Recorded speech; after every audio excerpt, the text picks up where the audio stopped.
Good morning, good morning, good morning, good morning, everybody. Y'all know who it is. Y'all know the voice. Y'all know the sound. James Bub Williams, DJ Exclusive, is in the building. Like it or not, it's about to go down, man. Hey, happy Saturday, everybody. And if you're celebrating Valentine's Day, happy Valentine's Day, I guess. But y'all make sure y'all stay tuned, man. We got a great show coming up. And while we're waiting, we're going to get into a little bit of the music, y'all. A little pre-show mix, if you will. Happy Mardi Gras. It's Mardi Gras weekend. Fat Tuesday is coming up on Tuesday. So, hey, y'all stay tuned. Let's enjoy the music. Here we go.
Play some bounce music.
Good morning again, everybody. Hey, make sure you stay tuned, like it or not. It's about to go down. Of course, we had to do our pre-show this morning, so make sure that you stay tuned, keep it locked in, make sure that you like, share, subscribe, some of the other good stuff, man, and tell them that, hey, Like it or not, it's about to go down. Good morning, y'all. No more. You were what the feet did not. So what are you gonna do with the world on orbit around you? So what are you gonna do with the world on orbit around you? Fun, living in the real world. Ain't it good being all alone?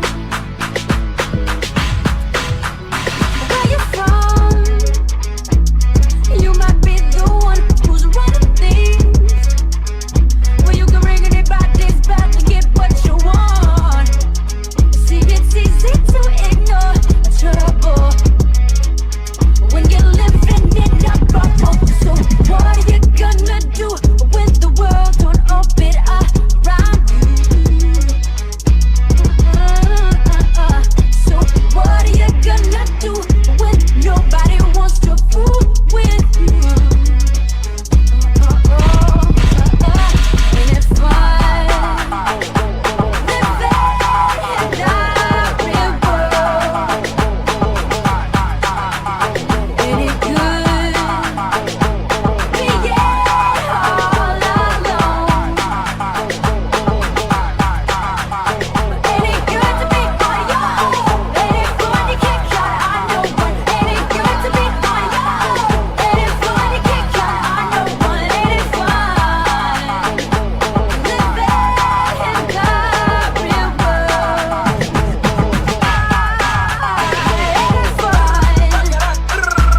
it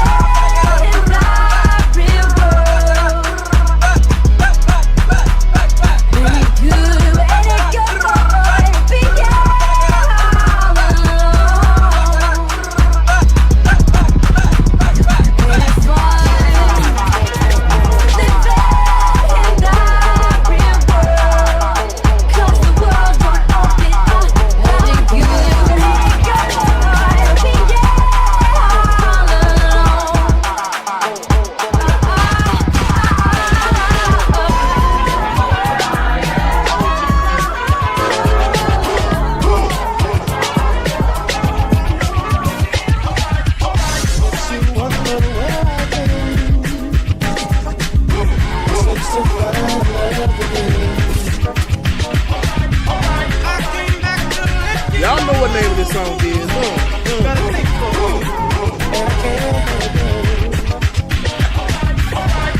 Good morning again, everybody. Make sure that you stay tuned. If you are just joining us, you are now in the pre-show. Like it or not, man, it's about to go down. So make sure that you stay tuned, like, share, subscribe, and all the other good stuff. And we're going to get back into the music. Once I'm in my zone, I don't do too much talking. I'm in my zone now. Because it's like the old school stuff. You can get up, clean up the house, walk the dog, do whatever it is you need to do to get your morning started. Because like it or not, hey, it's about to go down. Hey, hey, hey, hey.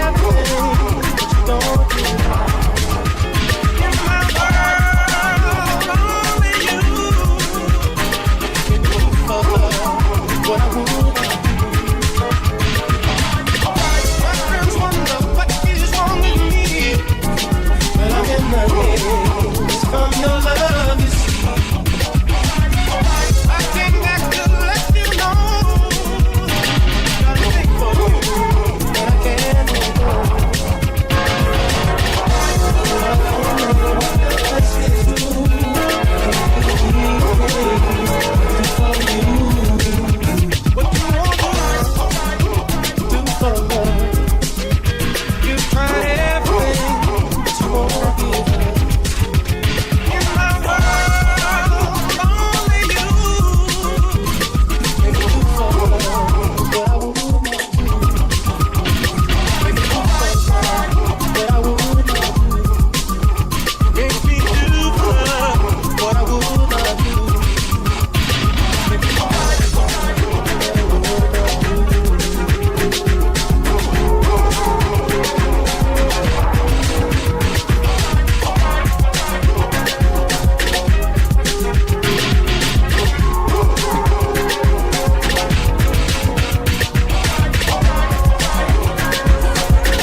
right, y'all. Good morning, good morning, good morning again. Let me mute that one right there real fast. Hey, hope everybody is doing well. Shout out to everybody that's joining us in the chat room. I hope y'all are doing good this morning. Happy Valentine's Day, February 14th here on this great Saturday morning. Good to see your bright smiling faces, man. Wanted to take a break and say good morning and all, to do some quick shout outs real fast to everyone that's here. Mark Everett is in the building. What up, Mark? Good to see you, HBX. Meat Cakes 87.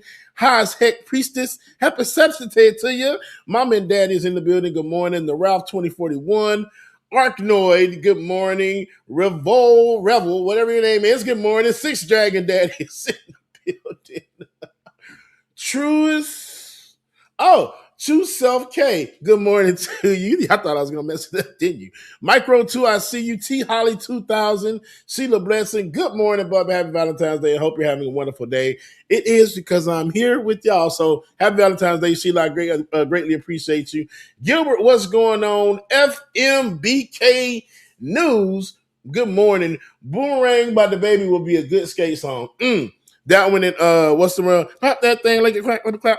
Ain't gonna get me started. Alpha Kenny Kids, good morning, says, hello, Pastor, can you pray for my son? He is a homo. Well, girl, you had the wrong channel, girl. Girl, the Ben is not the homosexual on the channel, baby. That's me, gay all day, every goddamn day, and this is what you're gonna get.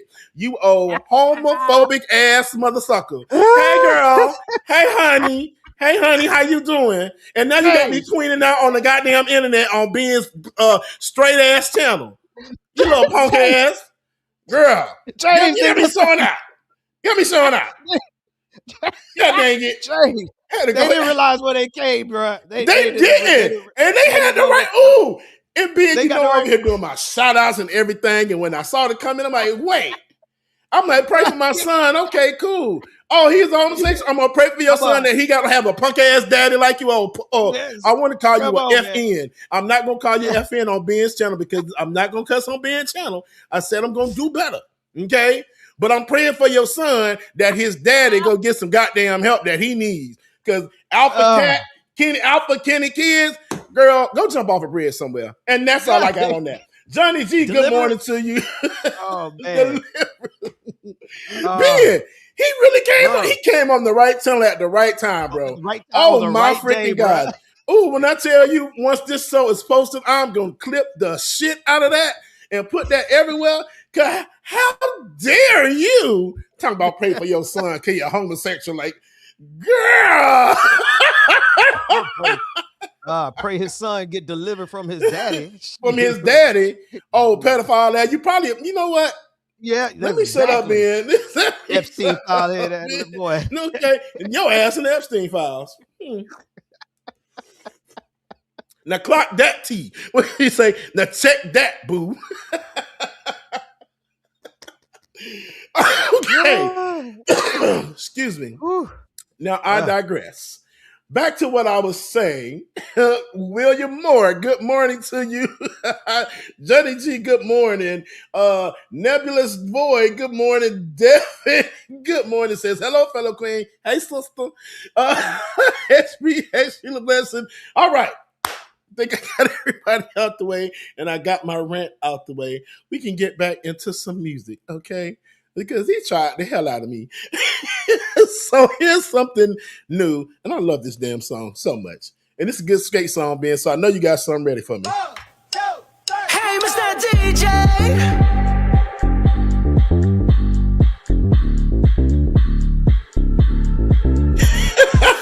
You stepped inside with a vibe I ain't never seen.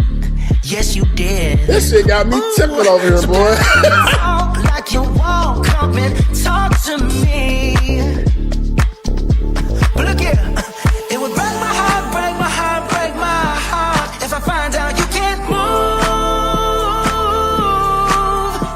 You better show me now, show me now, show me now.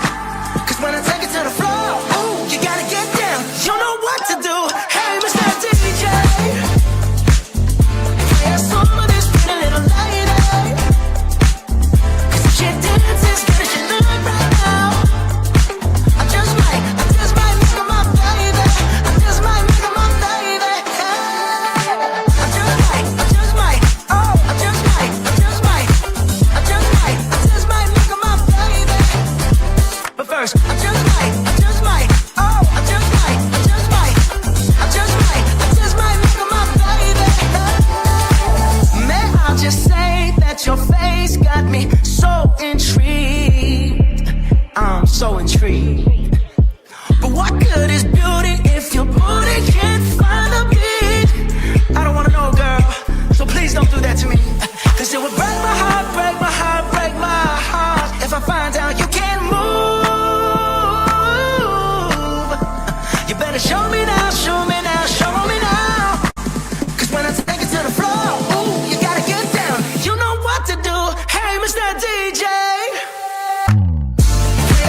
At all, Sheila. At all.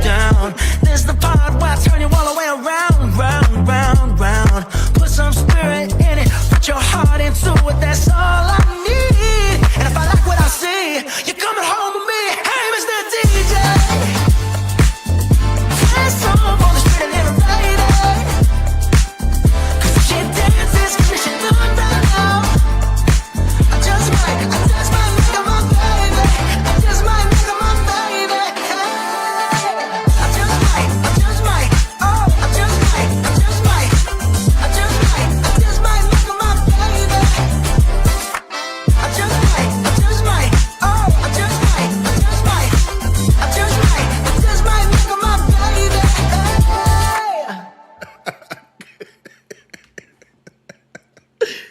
I am still tickled over here. Good morning, good morning, good morning again, everybody. If you are just now joining us, you just missed a good old clear-ass, queen-ass rant. You did. So I implore you to rewind back about, 6-7 minutes and just listen, okay? But welcome again. Good morning, good morning, good morning. Welcome to Like It or Not, man. You're in the pre-show now where I get to act the fool and act the fool I just did. I love you so much, Brother Ben, and I appreciate you for this platform, brother.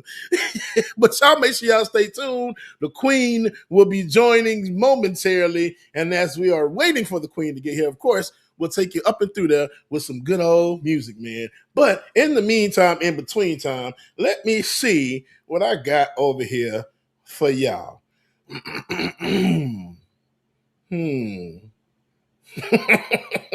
I do this one? I can't remember. Why did the God of Thunder need to stretch his legs? Why did the God of Thunder need to stretch his legs? He was a little Thor. He was a little Thor. A little Thor. A little Thor. I'm staying buff. Like, share, subscribe, man. Let them know Like It or Not is about to go down. We're going to get back into some of this music, man. Happy Valentine's Day and happy Saturday, y'all. Let's go. You keep saying you got something for me. Something you call love, but confess. Because these boots are made for walking. You've been a mess. That's what they'll do. Shouldn't have been a messin'. One day these boots gonna walk all over your ass like they just did. You just got your ass dog walk on the internet. These boots are made for walking, and that's just what they'll do. One of these days, these boots are gonna walk all over you.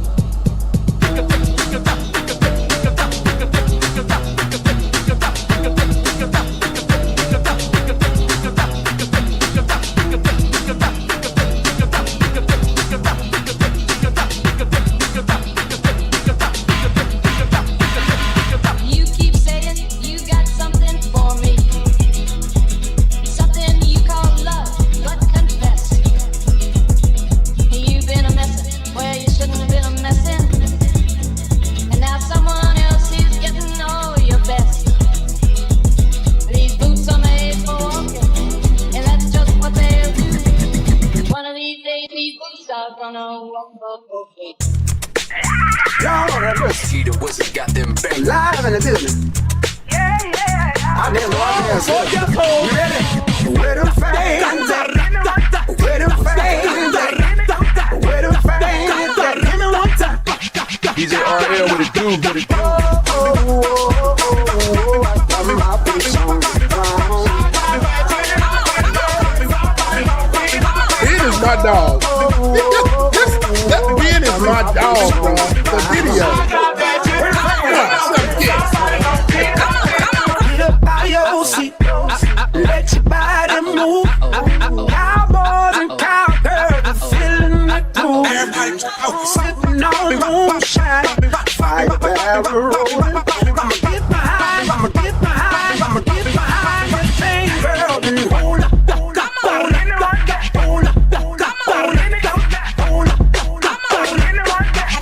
Let me when that password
stay tuned. Like it or not, it's going down. Good morning, y'all.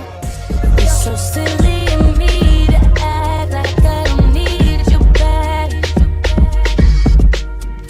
When all I can think about is us since I seen you last. I know I didn't have to walk away. Got the mic on. All I had to do was ask for space. I'm telling you beyond your way. When I told you to fall back, so can you come pick up the clothes I had been folding? Meet me at the door. It's still open. I know it's getting cold out, but it's not freezing. So come pick up your clothes I had been folding. No matter what you do to switch the story up, I know I made my mark. And I would still choose you through it all. That's the crazy part. Crazy part. Don't need no more empty promises. Promise me that you got it. I don't need roses, just need some flowers from my garden. Maybe you'll go back to how you loved on me when you started. I'll be here begging for ya. You should be giving me the golden day till the day is done. So if you wanna go that way, I'll be waiting for you to come pick up the clothes I have been folding. Meet me at my door. It's still open. I know it's getting cold out, but tell you that it's not freezing. So come pick up your clothes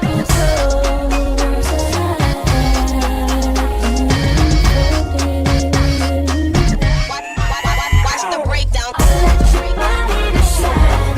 This is good enough for you. Holding it for you. Just like I'm the I'll let your body decide. This is good enough for you. Holding it for you. Already holding it for you. I'll let your body Watch the breakdown. This is good enough for you. Holding it for you. Watch the breakdown. All right, y'all. Good morning, good morning, good morning again. Shout out to Disposable Number says, good morning, y'all. Becca, I'm finally catching you live. You know, whenever she's here. Shout out to the Queen, man. Who'll be joining us momentarily. Hope everybody is having a good day. I hope everybody had a pretty decent week. It's been a lot going on, of course. You know, Pam Bundy sitting at that damn stand getting roasted and busted and disgusted by everybody up there, and her dumb ass just, we're gonna discuss it though. Anywho, hope everybody y'all just going well today. Let's y'all know what's going on with me. Setting up to move. That's why y'all didn't get a Beard Bonnet Chronicles on Thursday, because trying to get everything situated and ready to move. So the scenery is going to change. I'm going to miss my little scenery in the back, you know, with the trees. It's going to look a little different, but it's still going to look cool. So I can't wait for that. Got an offender bender on Thursday. So that kind of pissed me off, because I'm just like, what the hell, Bubba? But it is what it is. I'm still looking for a job. So there's that. I'm about to start going live on TikTok and doing everything else, because if everybody else can do it, hell, why can't I do it? You know, especially now doing this morning, having too much fun, entirely too much fun this morning. So like, yeah, man, Bubba, you tripping. So next week, I'm going to go live on TikTok, Instagram, YouTube. I'm going to be somewhere at least 3 or 4 days next week. I got to start bringing some money in or something. Okay. So yeah, there's that. And then what else? Yeah, well, that's it. You know, Healthcare got canceled. My insurance got canceled. So there's that. So, but it's still good because to God be the glory. And I know the universe and God got me. So I'm not worried about anything. I'm not stressing. I'm in that stage of my life where, it is what it is and the Lord is going to make a way. Amen, somebody. All right, y'all. So we are going to still waste a little bit more time. We're going to get back into some music. I saw Brother Ben popped up. Ben, you got to add something? No. Oh. The spirit had unpassed. I was going to touch and agree with you. God's got you, brother. God's got you. I love you, brother. Ben popped up. No. I love that man, dude. All right, y'all. We're going to get into some of the music. I see Disposal Number said, hey, DJ X, any shot of a real X-Men joint you could work in? Are you speaking of DMX? If so, then chat me and let me know. But while we're doing that, it may work in what I'm about to play next. Here's an old school joint for y'all that I think y'all like. I like LL Cool J. He's cool.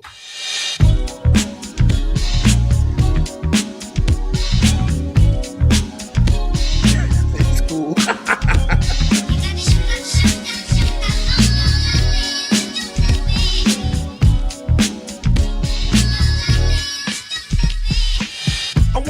Extensions in her hair, bamboo earrings, at least 2 pair, a Fendi bag and a bad attitude. That's all I need to get me in a good mood. She can walk with a switch and talk with street slang. I love it when a woman ain't scared to do a thing. Standing at the bus stop, sucking on a lollipop. Once she gets pumping, it's hard to make the hottie stop. She likes to dance to the rap jams. She's sweet as brown sugar with the candy yams. Honey coated complexion, using Cabernet. Let's see it for the girl, she's from around the way.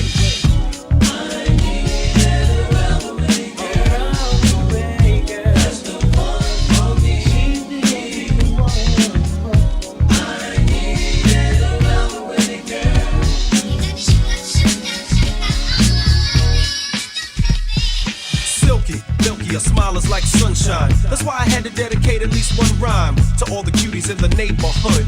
Cause if I didn't tell you, then another brother would. You're sweet like sugar with your gangster talk. Wanna eat you like a cookie when I see you walk. With your rayon silk, or maybe even denim. It really doesn't matter as long as you're in them. You can break cards and manipulate minds, or surrender, act tender, be gentle and kind. You always know what to say and do. Cold flip when you think your man is playing you. Not cheap or petty, you're ready for loving. You're real independent, so your parents be bugging. But if you ever need a place to stay, come around my way. I need that around the way, girl. That's the one for me. She's the only one. To the bridge. I need that around the way, girl.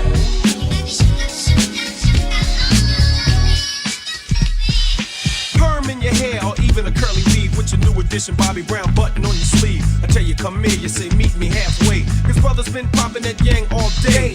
Around the way, you're like a neighborhood jewel. All the homeboys sweat you, so you're crazy cool. Wear your gold in the summer with your biking shorts, while you're watching all the brothers on the basketball court. Going to the movies with your homegirls crew, while a businessman in suits be hawking you. Baby hair pumping, lip gloss is shining. I think you're in the mood for whining and dining, so we can go out and eat somewhere. We got a lot of private jokes to share. Lisa, Angela, Pamela, Renee, I love you.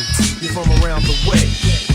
I need that around the way, girl. Around the way, girl. That's the one for me. She's so low end. I need that around the way, girl. Around the way, girl. She's so low end. I need that around the way, girl. Around the way, girl. That's the one for me. I need that around the way, girl.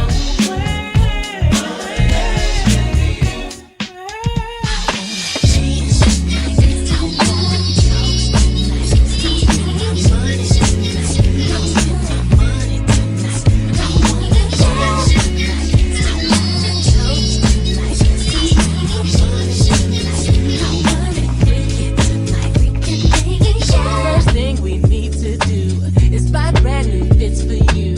Make sure that you look good. Make sure that I smell good. Let's purchase 2 new Bentleys. I know that it looks trendy. So glad that it's not windy. Here comes that girl named Donnie. Ask if she wants to go. Tonight's gonna be hot for sure. Big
Welcome again to everybody. If you are just now joining us, man, welcome to the pre-show for Like It or Not as we await the arrival of the queen herself, Rebecca Azor, who will be in the building, man. Hope everybody's doing awesome this afternoon, this morning, this evening, whatever time it is, wherever you are, man. Hey, I hope you're got your coffee, your tea, whatever it is you need to get your morning started, your day, whatever, your blunt, whatever, whatever it is that you need.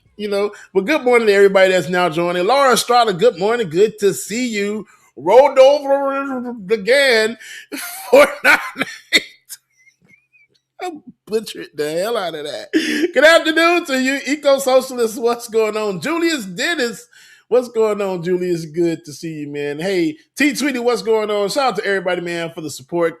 God always got your back. T Tweety says, I don't have health care right now either. Have to park the bike for a minute. I understand. I'm going to park my ass too because this car on this last leg, and Jesus Christ, I can't afford no more accidents, Bubba, at all. Okay. Shout out to Night Fox. What's going on? T Holly, good to see you as well too. Good morning to y'all, man. Y'all make sure y'all stay tuned, like, share, subscribe. And if you're not following my TikTok, please follow my TikTok or my Instagram. TikTok is DJX3C41. DJX3C41.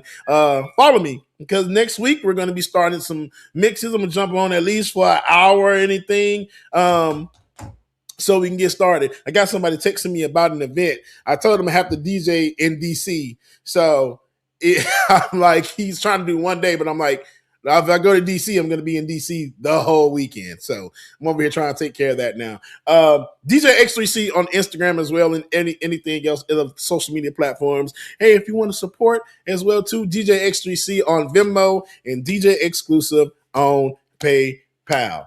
Boom. We're going to get into it. Edie Smith, what's going on? E.B. Smith. Damn, the B just flipped itself around on my ass. What the hell? Good afternoon to you. We're going to jump back into some of the music, man. Hey, what's your thoughts of what's going on right now in this? I don't know. How was your week? Let's start off with that. Tell me how your week was in the chat room. Let's talk about it, man. Back into some music. Here's DMX with Slipping and Falling. I can't get up.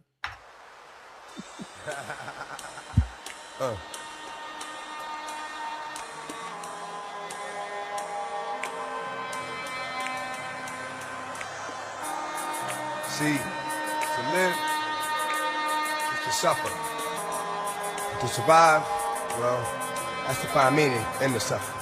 Hey yo, I'm slipping, I'm falling, I can't get up. Hey yo, I'm slipping, I'm falling, I can't get up. Hey yo, I'm slipping, I'm falling, I got to get up. Get back on my feet so I can tear. Hey yo, I'm slipping, I'm falling, I can't get up. Hey yo, I'm slipping, I'm falling, I can't get up. Hey yo, I'm slipping, I'm falling, I got to get up. Get back on my feet so I can tear.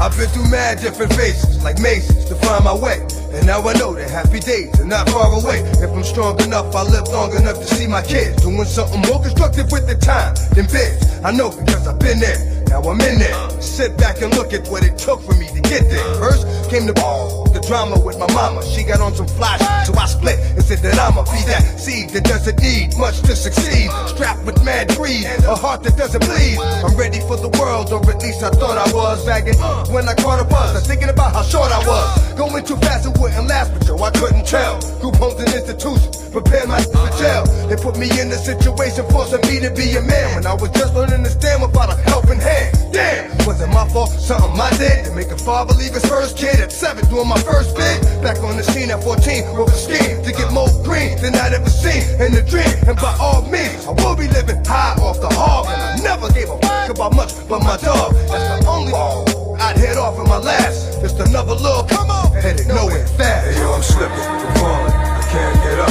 Hey yo, I'm slipping, I'm falling, I can't get up. Hey yo, I'm slipping, I'm falling, I got to get up. Get back on my feet so I can tear shit. Yo, I'm slipping, I'm falling, I can't get up. Hey yo, I'm slipping, I'm falling, I can't get up. Hey yo, I'm slipping, I'm falling, I got to get up. Get back on my feet so I can tear shit. That ain't the half. Art gets worse as I get older. Actions become bold. Heart got cold. Chip on my shoulder that I didn't touch. Didn't need a click, cause I scared it that much. One deep with the starting for kicks. Catching Vicks, throwing bricks. Getting by, being slick. Used to get high just to get by. Used to have to pause. in the morning before I get fly. I ate something, couple of 40s made me hate something. After some now I'm ready to take something. 3 years later showing signs of stress. Didn't keep my hair cut or give a how I dress. I'm possessed by the darker side, living the cruddy life. Like this, kept it with a bloody knife. Wanna make records, but I'm up. I'm slipping, I'm falling, can't get up. Hey yo, I'm slipping, I'm falling, I can't get up. Hey yo, I'm slipping, I'm falling, I can't get up. Hey yo, I'm slipping, I'm falling, I got to get up. Get back on my feet so I can tear. Hey yo, I'm slipping, I'm falling, I can't get up. Hey yo, I'm slipping, I'm falling, I can't get up. Hey yo, I'm slipping, I'm falling, I got to get up. Get back on my feet so I can tear up. Wasn't long before I hit rock bottom. Like damn, look how that got open like a window. No more endo. Look at a video, say to myself that could have been yo. On the TV, believe me, it could be done. Something got to give, got to change, cause now I got a son. I got to do the right thing for shorty, and that means no more getting high, drinking 40, so I get back, looking tight, slick again. Fake, jump back on my again. Nothing but love for those that know how it feel, and much respect to all my kept it real. It's strong, kept it from doing wrong. Who they is, and this is your song. And to my boo, who stuck with it, I do. All the bull, you'll get yours because it's due. Hey yo, I'm slipping, I'm falling, I can't get up. Hey yo, I'm slipping, I'm falling, I can't get up. Hey yo, I'm slipping, I'm falling, I got to get up. Get back on my feet so I can tear shit. Hey yo, I'm slipping, I'm falling, I can't get up. Hey yo, I'm slipping, I'm falling, I can't get up. Hey yo, I'm slipping, I'm falling, I got to get up. Get back on my feet so I can tear shit. All right, y'all, we're going to get this show started, man. But before we do, High Sake Priestess says, my week has been rough. Had the flu. Honestly, this homeless thing is getting on my nerves and feel like I can't catch a break. Keep your head up, sister. Everything will work itself out as it should. Trust in the universe and trust in the Lord that he will have your back and provide what you need when you need. But you got to maintain and keep your faith, okay? Stay strong, sister. Always praying for your High Sake Priestess. All right, we got you. Laura says, my week was bittersweet. I'm not going to lie. The recent pics from Epstein has triggered a lot of unspoken rage towards power and, yes, men. I happened to run across some of the images in the thread, and it's just like, how can, it's some people are just sick human beings and sick ass individuals, and their day will come. Simple as that. All right, let's see. I think we have everything we need. Okay, boom. The queen is in the building, man. Like it or not, it's about to go down. I appreciate y'all for tuning in and rocking with me this morning for the pre-show, okay? But like it or not, it's about to go down. Boom. Let's get the show started. Hey. Work that we're doing here is not going to stop when it comes to these type of discussions. It's going to be for us and by us here on this platform when the media is telling us to look the other way. Your support is what helps us move forward. Join patreon.com/like it or not. Help us grow. Like it or not, y'all. Y'all know what time it is. It's time for like it or not. With Rebecca Azor. The work that we're doing here is not going to stop when it comes to these type of discussions. It's going to be for us and by us here on this platform when the media is telling us to look the other way. Your support is what helps us move forward. Join patreon.com/like it or not. Help us grow. Like it or not starts now.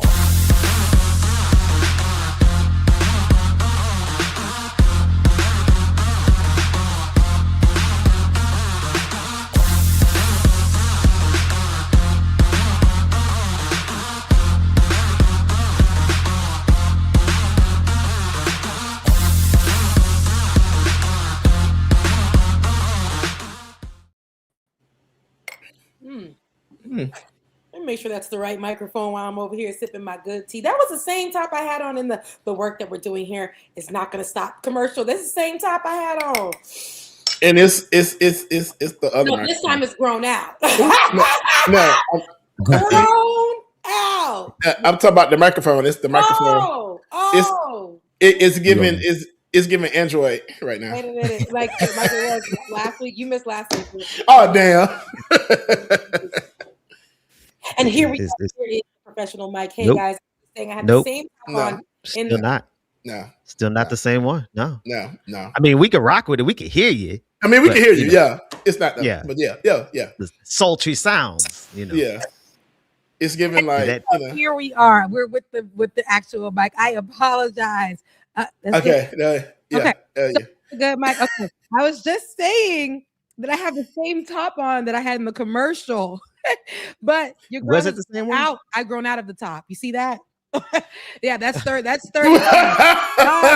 But no, not this one. The one where we said, and the in the commercial I said, and the work that we're doing here is not gonna stop. That commercial, that one. We grown.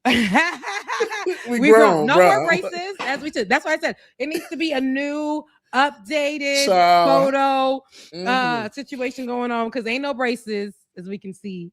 The teeth is like it's like there. They like hey. Okay.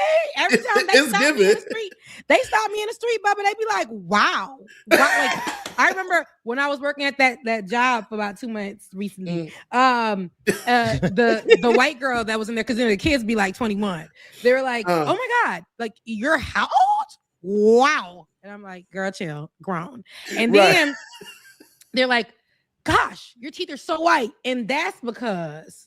Right? Because when I had dental insurance, I had Medicaid back when I was in New York, right? Because when you're 21, straight off of college, you ain't got no coin. All you gotta do is say you homeless in New York back then. And then they'd be like, bet we're not gonna give you a home, but we're gonna make sure you can get those teeth clean. We're gonna make sure. And they took out every tooth I had in my mouth.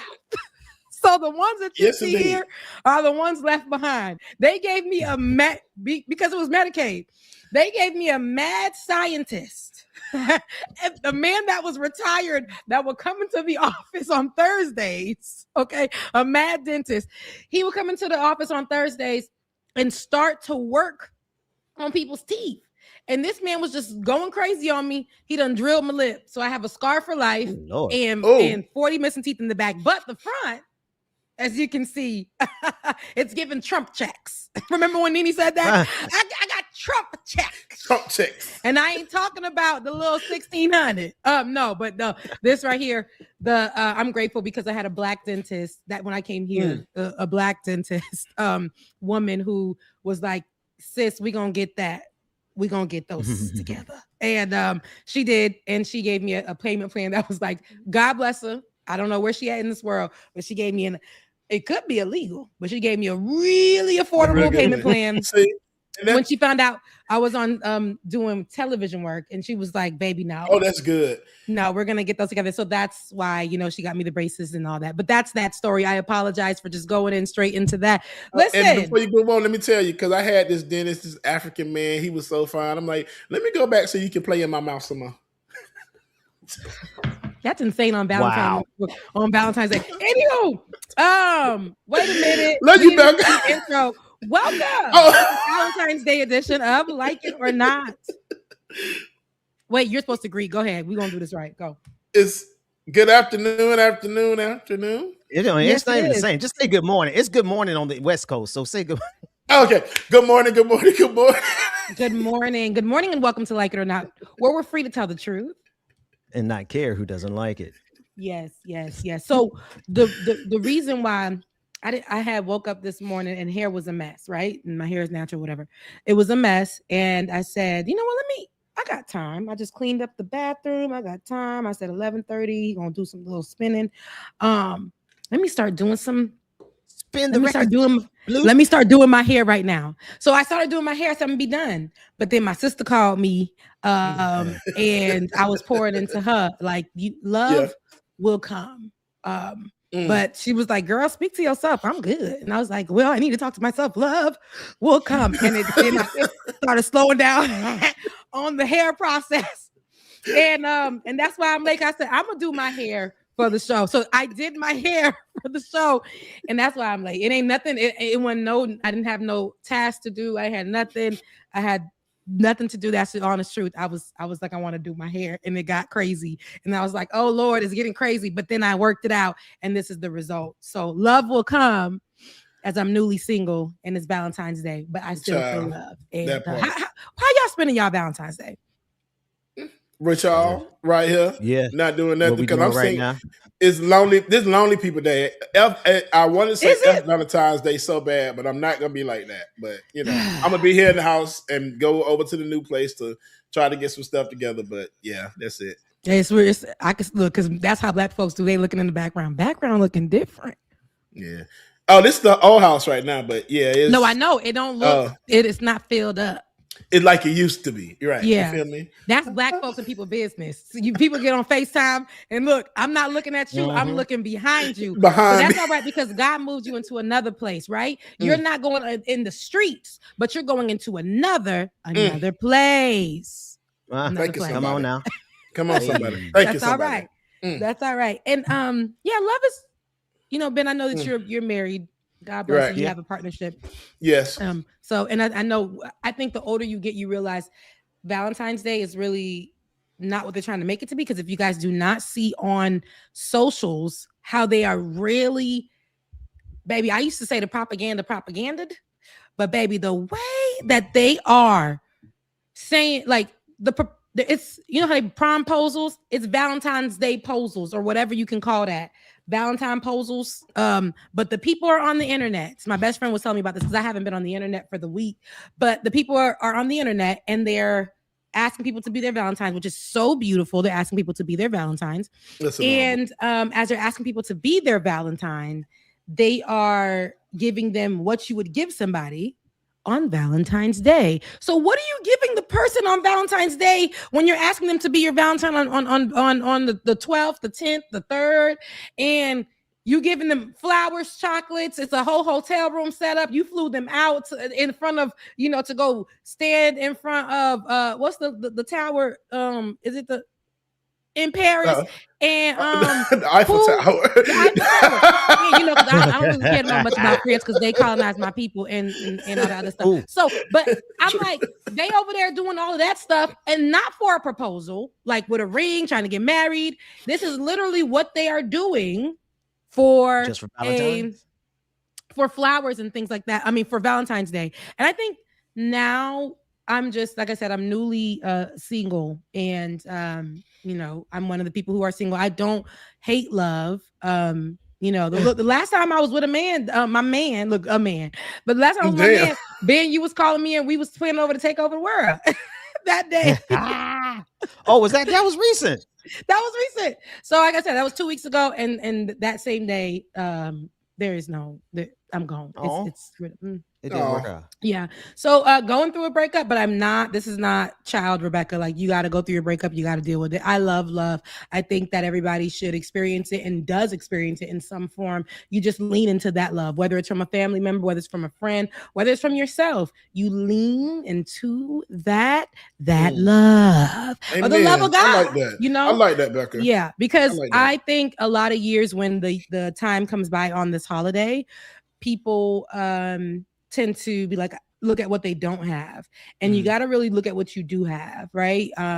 It's just a day. The day's gonna pass, and all those places that have heavy Valentine's Day things, and they're gonna go on sale for 5 cents, 10 cents. Go ahead, grab some, take it to your house, and have a Valentine's Day for yourself, have a Valentine's Day for your friends, or something like that, or just celebrate the love that you have for whatever you got going on. I love my job. I love this. I love that.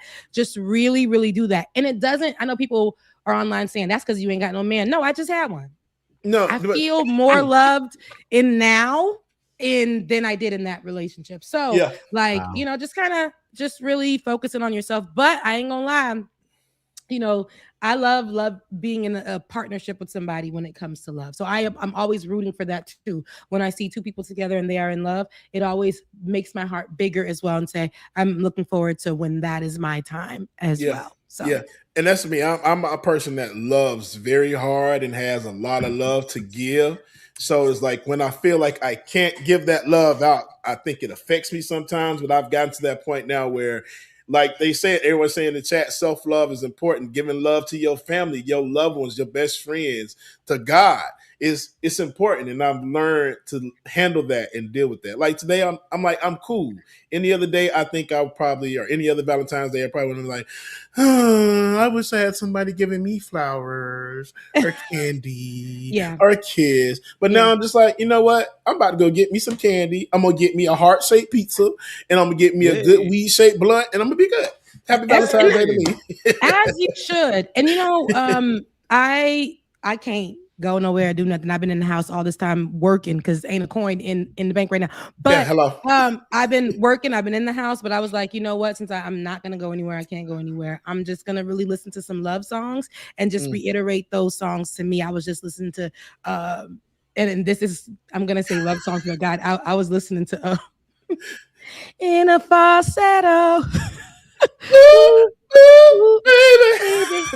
But the part of the song that really, and mind you, this is not even like a Valentine's Day song. It just reminds me of Valentine's Day because at FAMU they used to play it when we used to do Valentine's Day activities. And I didn't even know, like, now that I'm older, the man's like has a part in the song where he goes, he's gonna make her sing in the ooh, and then when she comes down at the bottom, he goes, okay, you can come back down. You can talk in this key right here. I said, now he said talking this key right here. And he's doing that. He's doing the key. He said, you can talk in this key right here. He went from saying in a falsetto, ooh, ooh, baby. And then he comes down and says, you can talk in this key right here. I said, what? Brilliant. The dream. Brilliant. Oh, yeah.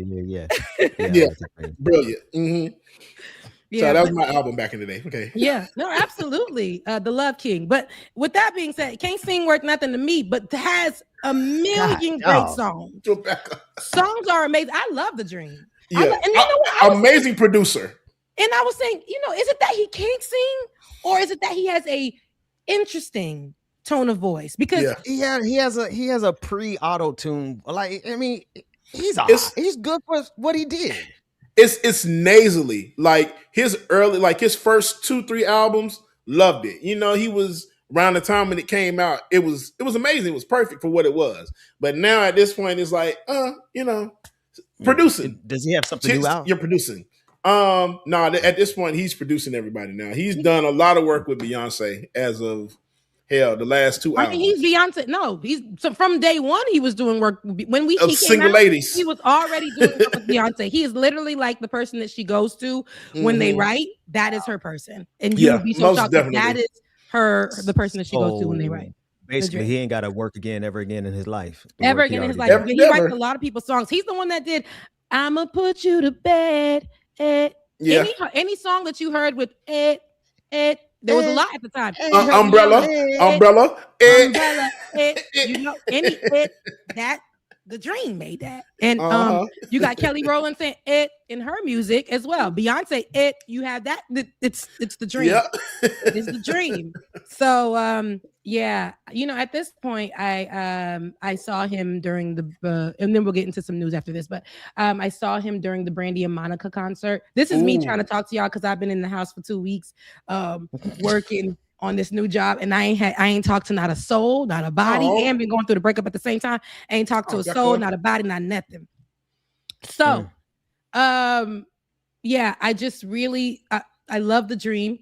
Funny story, 2 funny stories. He opened for Brandy and Monica here in Atlanta, but at the second show in December. But I took my nephew to the store in Alpharetta to the mall and to shop because he did really good on something. I don't remember what it was, but he did really good. And I took him to the mall. Baby, I had a budget, and that boy came and told me, no, actually, it wasn't even because he did something good. They were picking on him for his sneakers at school, and his mom said she's not buying him any better sneakers. So I said, no, we're going to get him some good sneakers. They're not going to pick on him for his Asics or his, you know, Bobos. And so, but I had a budget in mind at the time because I said, baby, you can't go past $90. And then he's like, $90? Oh my God, he can't even get here for $90. And I was like, well, a shoe don't cost $9 expensive. Got there, everything was like 150, 100, whatever for his size shoe. And I saw a guy come in with the mask. I'm over here telling Melinda, I can't get that other shoe for him. I can't keep. I have to go. I'm gonna have to keep going. This is us on the side. A guy comes in with the mask. He's walking past. I'm like, people just so close. It's COVID.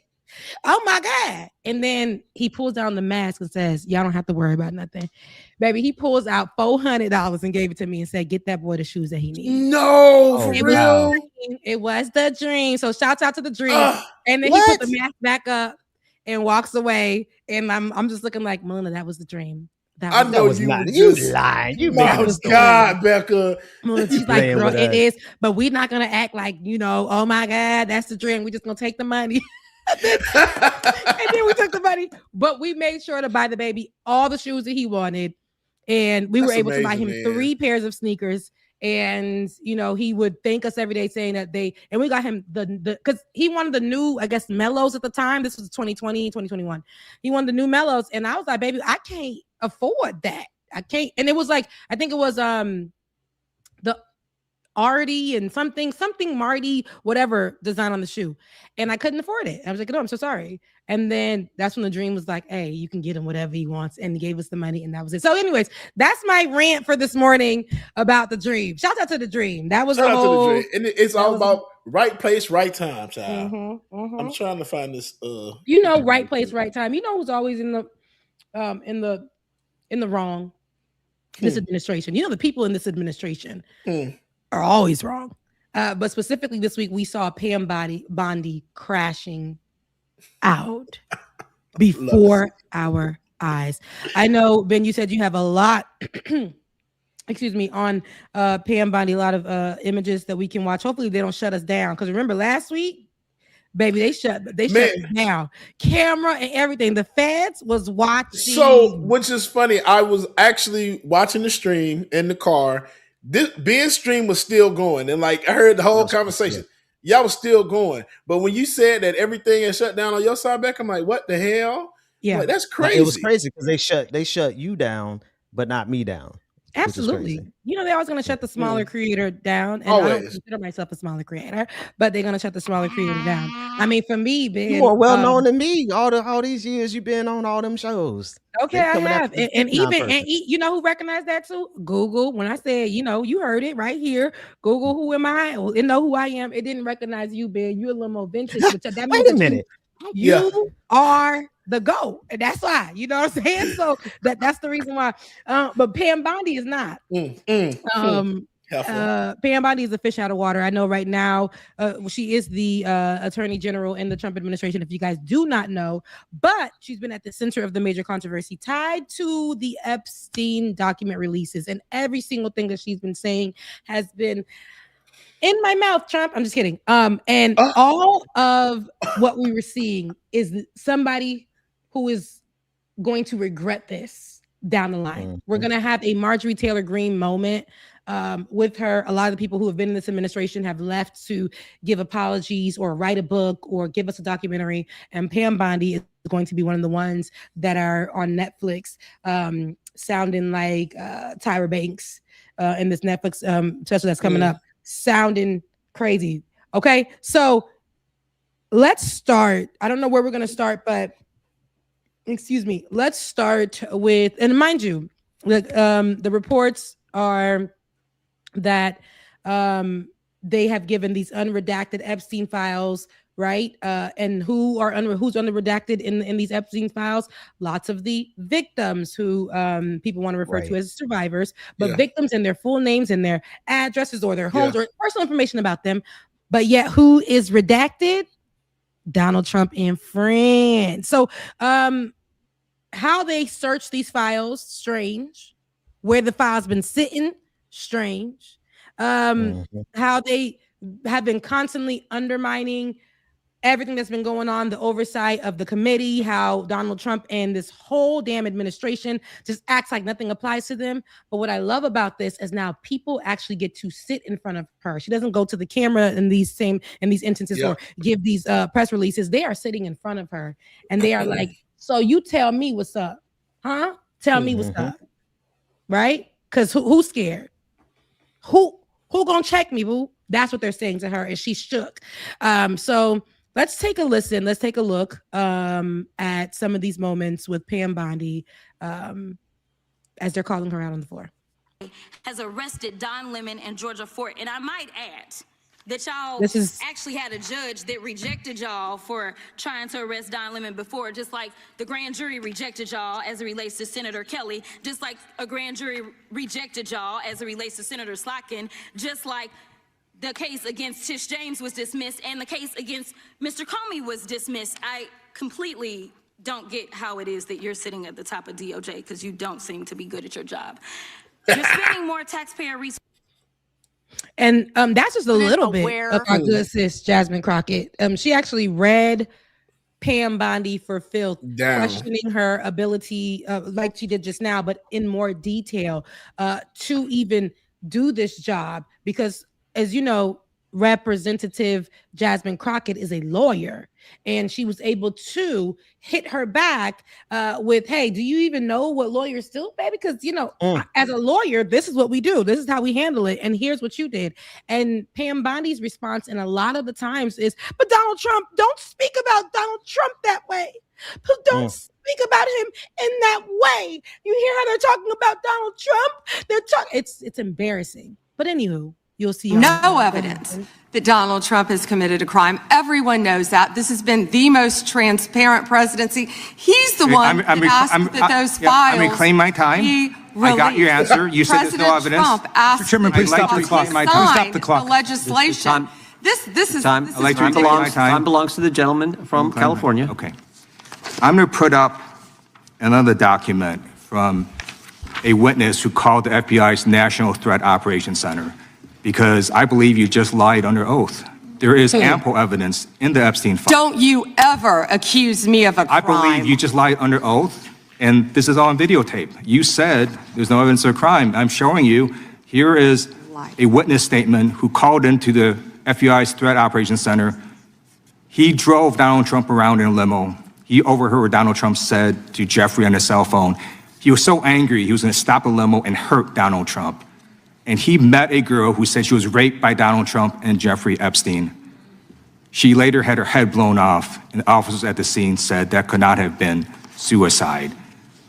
No one at the Department of Justice interviewed this witness. You need to interview this witness immediately. Epstein should rot in hell, so should the men who patronized his operation.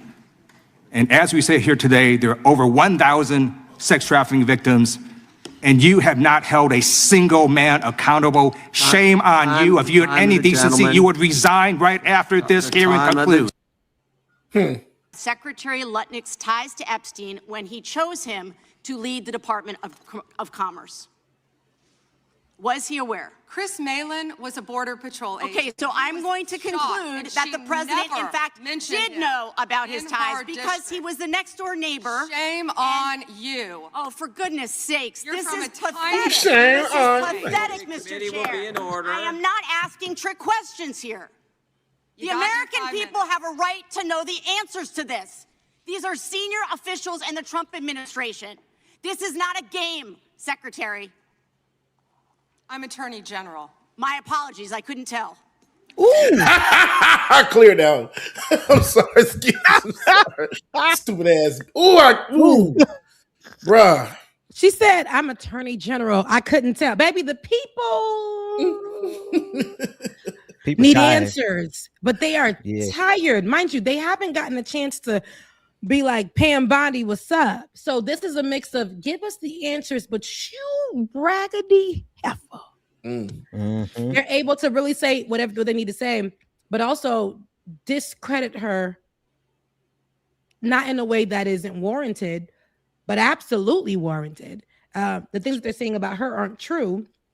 Excuse me. The things that this administration considers her aren't true, but the things that the people are saying to her are absolutely true. Funny enough, Pam Bondi is the author of lies, okay, for the face of this administration. administration, she is the one that comes out and tells us not to believe what we seen. That's why we had those arrests of our beloved Georgia Ford, and then there's Don Lemon and the other people who were associated with the activists and all these other people. Have you guys, side note, have you guys been seeing other people think that they can take over white people who are going to black churches? One of those being Jamal Bryant's churches, and going to tell everybody they're going to hell. And they're thinking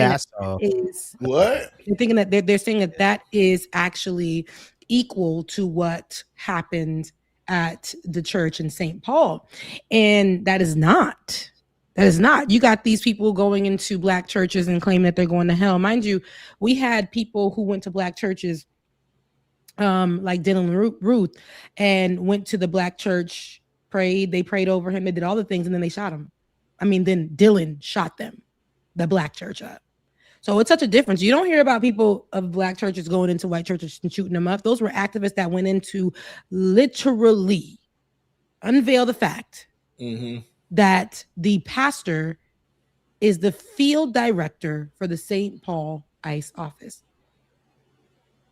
That's why he was in that church on that day, because he was instructing folks on how to kill again, allegedly. And so the activists went there. And what did the journalists do? Follow the story. Yep. Investigative reporting, something that was breaking news, something that was specifically journalistic. And so what the people are doing is they're targeting black churches, black schools. We see a lot of that happen during this time. They'll call black schools and threaten bombing or threaten shooting it up. And you'll see some white people now, they're going into, and these are white evangelicals or whatever they want to call themselves. They're going into black churches and telling everybody that they're going to hell. And that is pretty dangerous. Just historically, what we know, white people, when they insert themselves in that type of way into those churches, what that ends up being.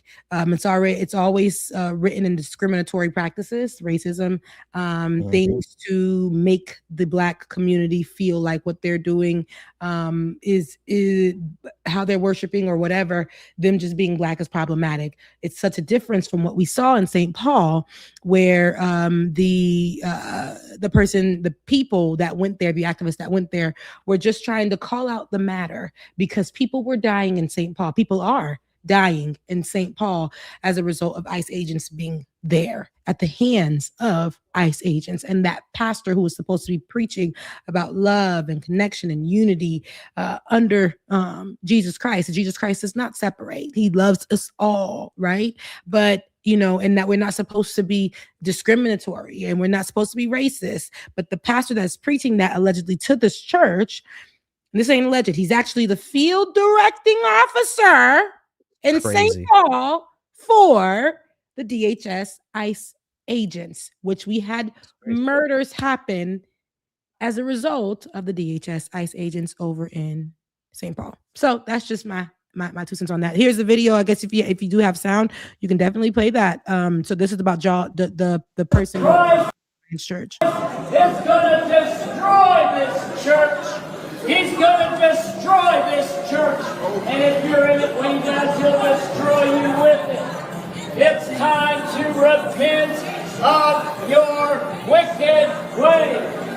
Race-baiting, stirring hatred among the children of God, people that would come to Christ and won't, because you make his name a laughing stock of, you blaspheme the name of Jesus Christ with your harlotry, with your whorishness, your wickedness, your filthiness. Your prayers don't even reach the ceiling. You pray to demons. It's time to get right with God. The God of the Bible is going to destroy you unless you repent. They are ignoring the hell out of him. Just walking right on past like he's not even there. But my thing is that at even Pastor Jamal Bryant church, like, I don't know. I'm surprised that nobody came and rushed him and really rushed his ass out of there. And you know that's why Right. a lot of these churches do have, and sorry about that, Ben. A lot of these churches do have security, and some people Right. feel away about them having security because it gives the vibes of Michael Todd. But it actually, we've seen with, I want to say it's William, not William McDowell, William Murphy, who has a church out here as well. Somebody ran on stage and ran while he was preaching and ran behind him, and his security came up and tackled old boy.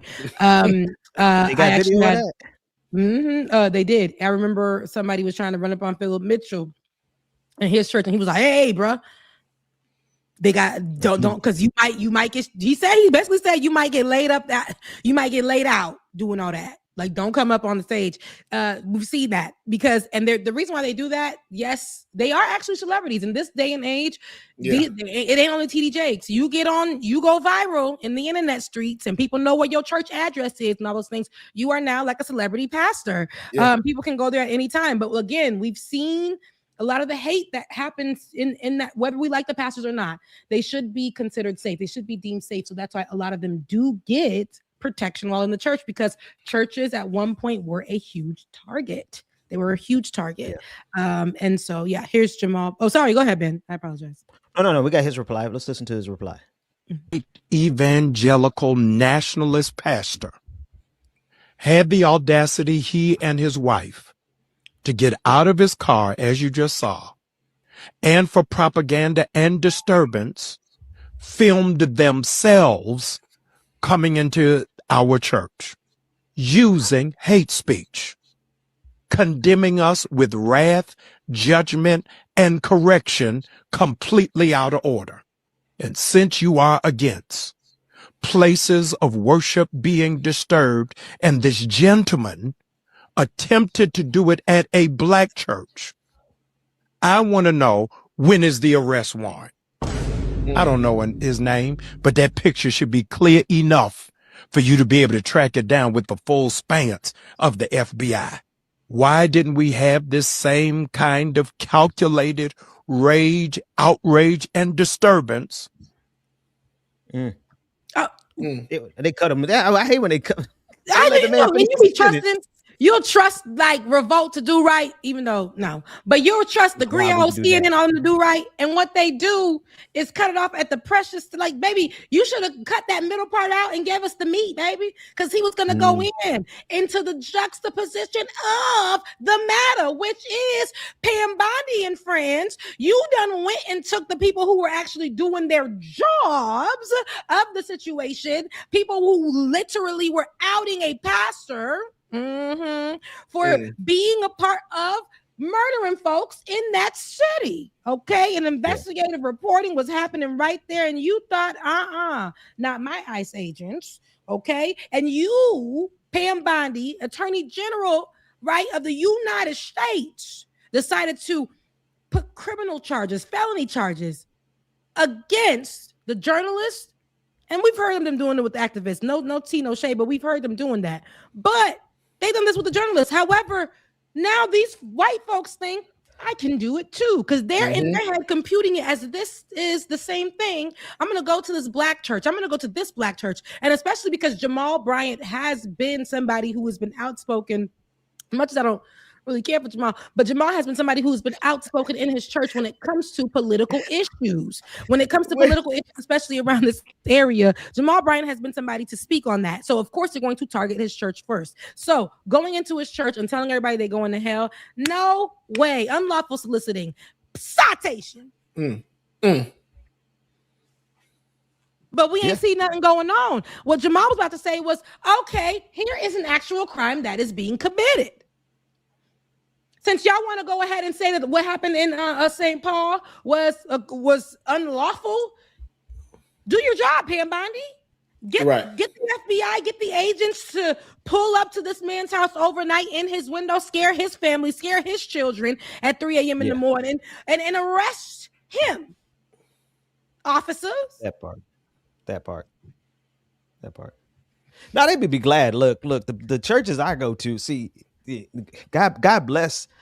I'm surprised that man made it out without being harmed. See, that's the grace of God that was covering him, because all the churches that I've been going to lately, everybody's packing. everybody, the mother of the church, the first lady, the sound man, Medea. deacon got a gun, the pastor Not preaching with a Medea. gun. Look, old ladies who you don't think shoot be going to the gun ranges at these churches I be going to, man. So they better be glad. You come up in the wrong church like that, and it's gonna be you're gonna be carried out by 6. That's what I'm like. You can't run up on people like that. Now Like, the for real. protesters, the protesters who protested in Minneapolis, you know what I mean? That's a good cause. You still put yourself at risk anytime you protest. But I just know when you come into some black churches and you talking that nonsense like that, on what grounds? On what grounds? The activists in Minneapolis had grounds. Your pastor is a director in ICE. That's grounds for you to protest a pastor in his church. When you pull up on a black church and say just because what he say they were preaching, what that white man said, he said they were preaching race or something like that, and so he feels like that's the justification. He better be glad he walked out of there alive. That's all I gotta say. Especially in the church in Atlanta, which I can look at it, it's Jamal Bryant Church, but this is a church in Atlanta. Granted, like Rebecca said, William Murphy Church Dream Center, child, they don't play that in there. Because it's a younger crowd. Dream Center, child, everybody gonna rush that man. Okay, everybody. He was coming literally up on the balcony. He was doing a little jog on the stage. Pastor was preaching, didn't really realize that, and he came. I don't know what he came to do, but he ain't make it. He didn't even make it in the name of the Lord. But and here Jamal could have done the same thing, but it was like, let me go ahead and record this moment to show you what is the result of what Pam Bodney is doing and giving the right of way for these white evangelicals who there's no reason for. I didn't hear any reason why this man or pastor or person or whatever came into this church. It wasn't like, I'm calling you out right now, Jamal Bryant, for your past things that you've done with women in the church. It wasn't none of that. It was literally just not you giving him the ground. I'm always gonna have not you giving him the proper grounds to go into church. But yeah, I'm gonna be like Keisha, Felicia, Shonda, Rhonda. It wasn't none of that. It was literally just him going in there and being like, y'all going to hell. You going to hell. You going to hell. Look, if you're gonna protest Jamal Bryant, is what I'm hearing you say. Yeah. Just call out the names of the protest him for being a womanizer. I don't know, former womanizer. Maybe he, God does change people's hearts. But my thing is, once a womanizer 95 times, you might as well be a womanizer 100. But that's not my business. I don't go to that man's church. Like I said, I don't have to like the pastors to definitely say protect them from these type of people. Because outside of what he's doing in his marital bedroom, he ain't supporting ICE. He's not supporting this administration. He actually is one of the first places he came on was in 2020, was where, on Like It or Not, as he began his journey in the political realm. Yeah, baby. Forgot about that.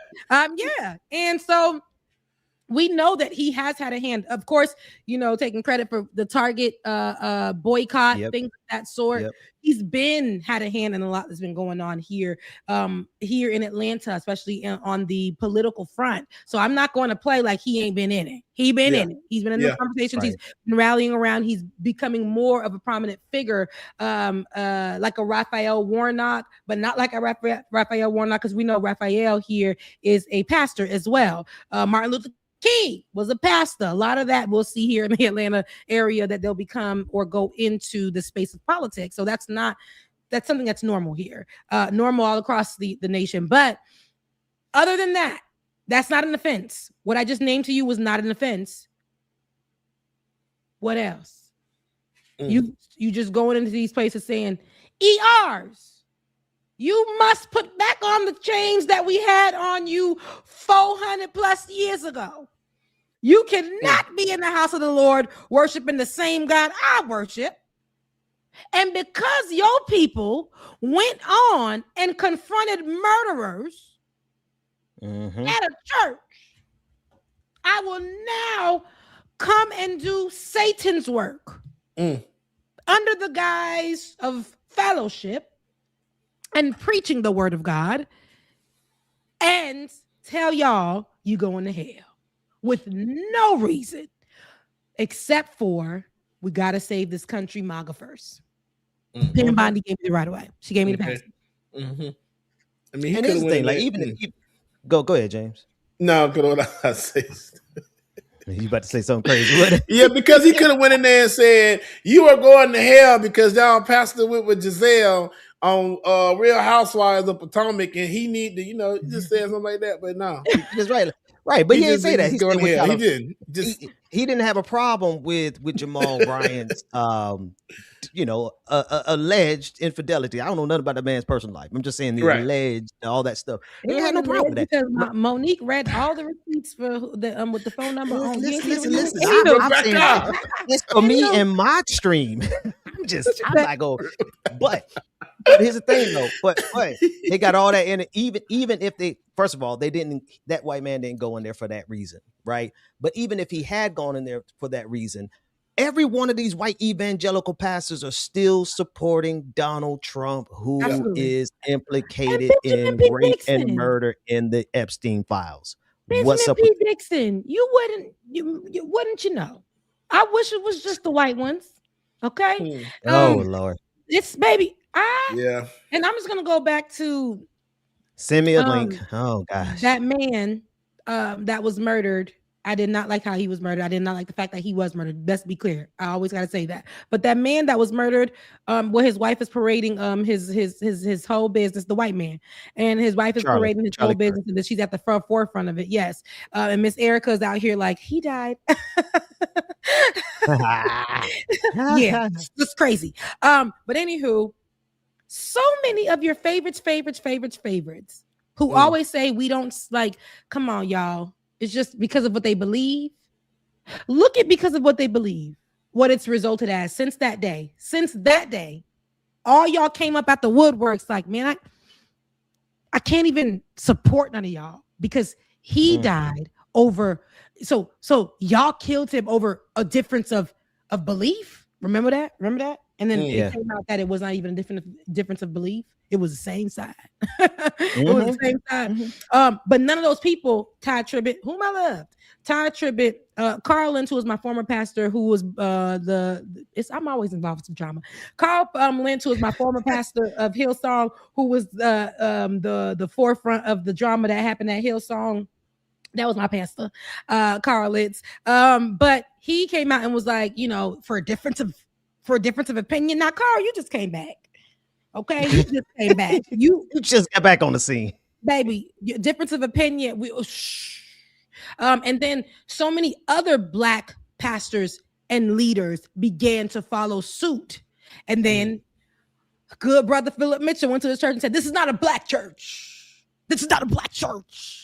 You know, and I loved me some Philip Mitchell. And there's no hate there, but sometimes I got to remove myself from people who are going to, especially in certain times, know that the message that is going to be preached is going to be one that I believe is ungodly. When we see ICE agents or people, let's go back to Charlie Kirk. When we see people that are sitting down and preaching for the possible murder of people because of what they look like, what they believe, what they follow, their sexual orientation, right? For people to not be a part of work, schooling, because of what they look like, what they believe, their sexual orientation.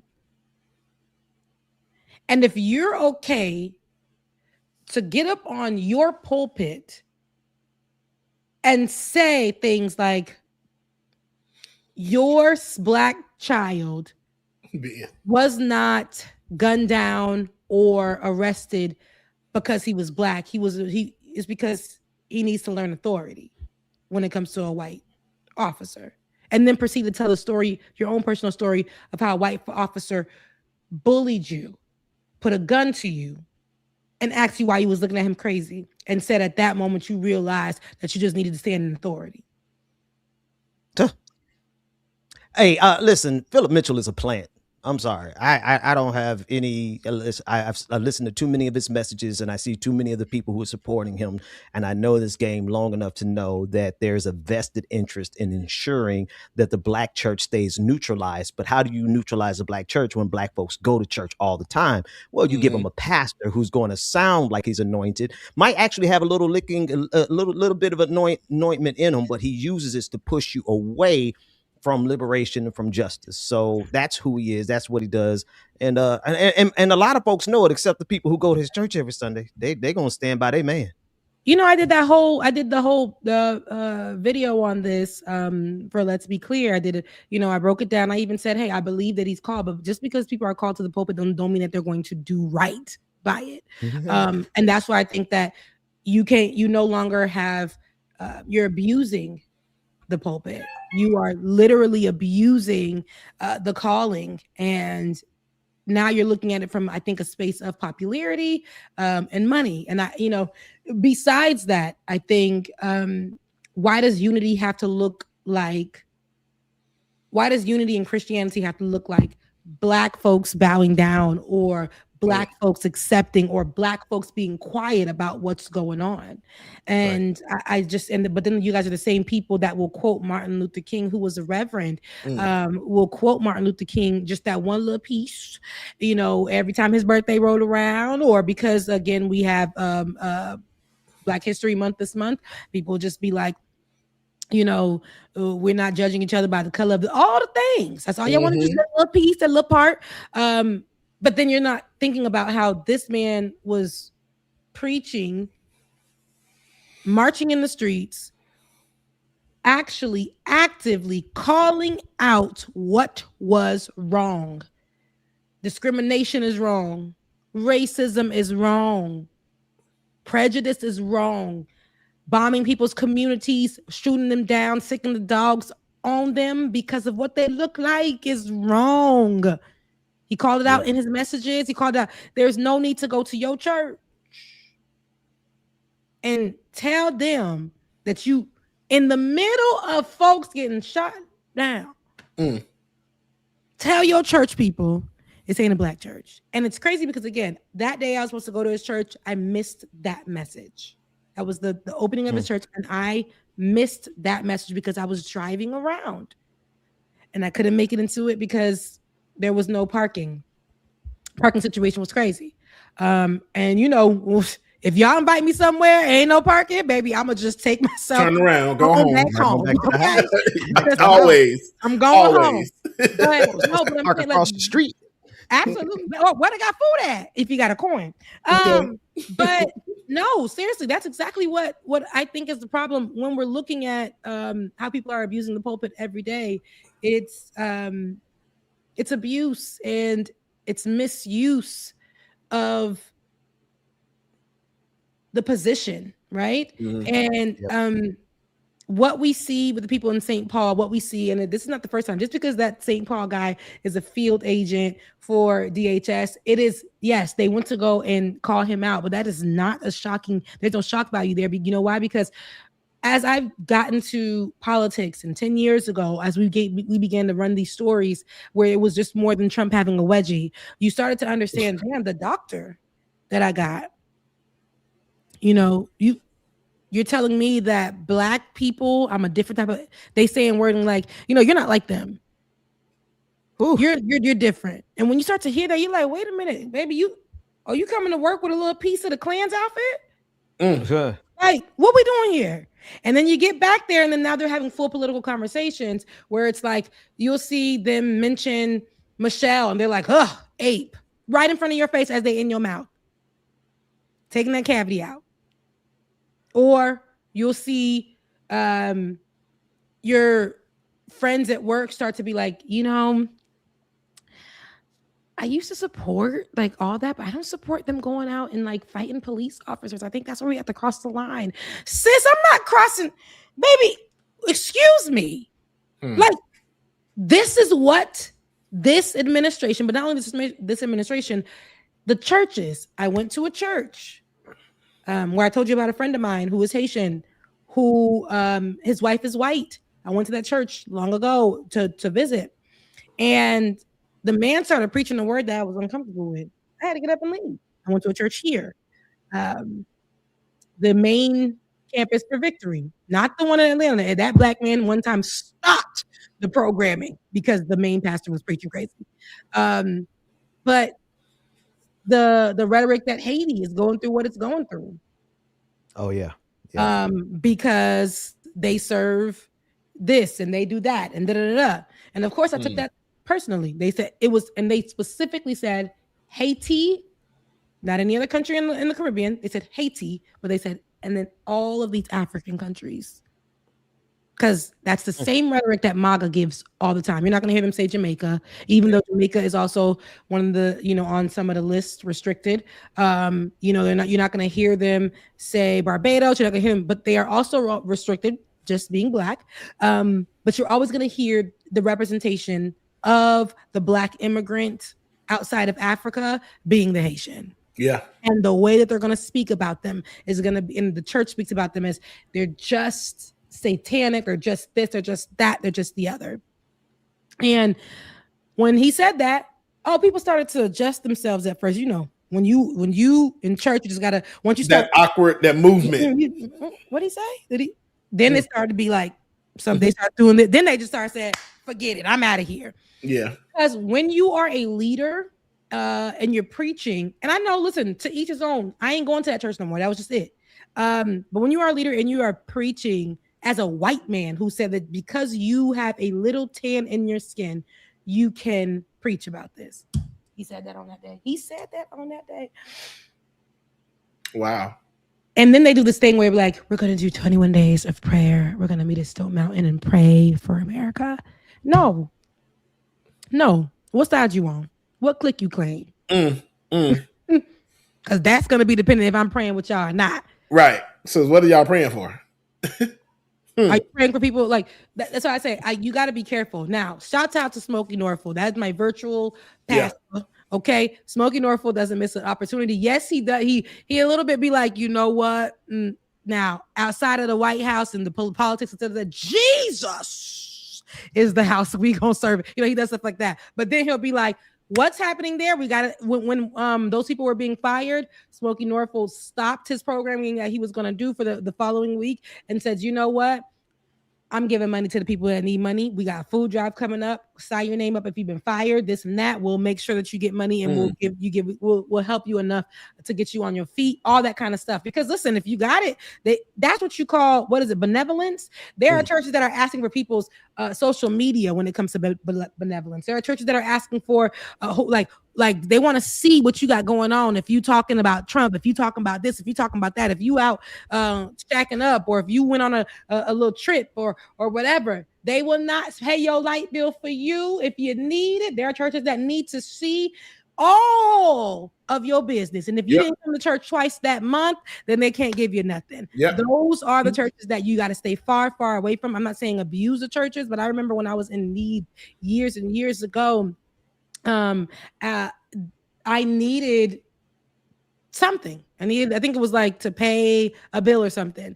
And I went to, I want to say it was a local church. They gave me a box of brand new goods, not the ones that's about to be dated. They gave me a whole chicken, a box of brand new goods. And they paid my cell phone for 3 months. Wow. They paid they weren't gonna pay my rent, but they paid my cell phone. They paid, I didn't have rent at the time. It was just like little bills that I had. And they all that other stuff. And it was listen, all they said is, so your church isn't help you out? And I was just like, mind your business. You asking too much questions. But try to, if you haven't talked to your church yet, you might want to just speak with them. And and then they sit you down, like maybe your cell phone bill, you could take it down a bit here. Like they talk to you about things, instead of saying, since Sister Azor, you have not been at church in a month. Yeah. We will not be contributing to any needs that you have. We can't do that for you. And then with that being said, it's like, oh, that's the church you serve. And with the MAGA churches, it's, we seen that you said Obama on your socials. Mm-hmm. We're not giving you a thing. We can't give you anything. And the bad part that you had a rainbow flag, and it was not because he said he will not flood the earth again on your head. You can't get anything from me. So you speak another language outside of American English? Holy smokes! Wow, blasphemy! Have you heard of the Tower of Babylon? Have you heard? That's what they're doing. When you say Rebecca, Christ on the cross. Christ, baby. That's what you get. And that's what I said. There is no way that we could be living in this moment, in this lifetime right now, and not have a leader, a religious leader, and maybe not every service, because I couldn't do it every service. I'm gonna need me so that I need to be challenged in the Word of God, because the way you challenge me in the Word of God, I'm gonna be able to tackle what's happening in the world. But when something serious is happening, people they just killed somebody less than 24 hours ago. We got church, and you think that I'm gonna want to sit here and listen to you tell me about the goodness of Jesus in this lifetime without saying God is so good. He is so good to us to give us another day to live another life when the enemy has taken a life. When the enemy takes control and becomes the judge, the juror, the murderer, all the things, and takes a life on behalf of this administration, on behalf of their alliance with who they serve, and which is Donald Trump, their golden calf. That is blasphemy. Calling that out. And I'm going to shout out again, Smokey Norfolk. He ain't afraid to bend it a little bit sideways, even a little backwards, okay? When it comes to talking to his congregation about what is happening in the world right now politically. You have to have that. You have to have that. Go ahead, Ben. A lot of pastors are they had to play just a second or two of catch up. Because for a long time pastors moved away from publicly preaching the liberation gospel. We've been warning about these Christian nationalists for years now. I would say almost 4 or 5 years ago, I had that video that went viral calling for help from the black church, because we saw it coming. Now, I'm gonna be honest with you, it took a minute. It took a minute, but then they started showing up. And when they started showing up, they started showing up real good and start showing up real consistent, but not all of them. And the thing is that one thing about MAGA and these Christian nationalists is that they are all in formation. They're all preaching the same mess. They all preaching the same talking points. And while we have a good group, I'm not going to knock them now. There's a good representation of black pastors who are actually out there doing the thing, calling out this white supremacy, calling out imperialism. Heck, you even got some calling out Zionism. So it's a breath of fresh air, but we still got so many more. It's just a handful of us, but we got so many more who ain't paying attention and don't want to preach about what's happening in the world. And they just want to shout, and they just want to have the praise music, and they just want to raise offerings, and want to have conferences, and they want to have meetings, and they want to have dinners and cookouts, and all that's good. But if you ain't matter of fact, let's go one step further. If you ain't talking about how this administration is trying to destroy democracy, you are betraying your congregation.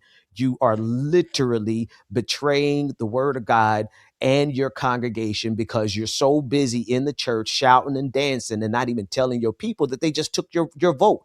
They just made it harder for every woman in this country to vote. They just made it harder for students all over this country to vote. And you're not talking about it.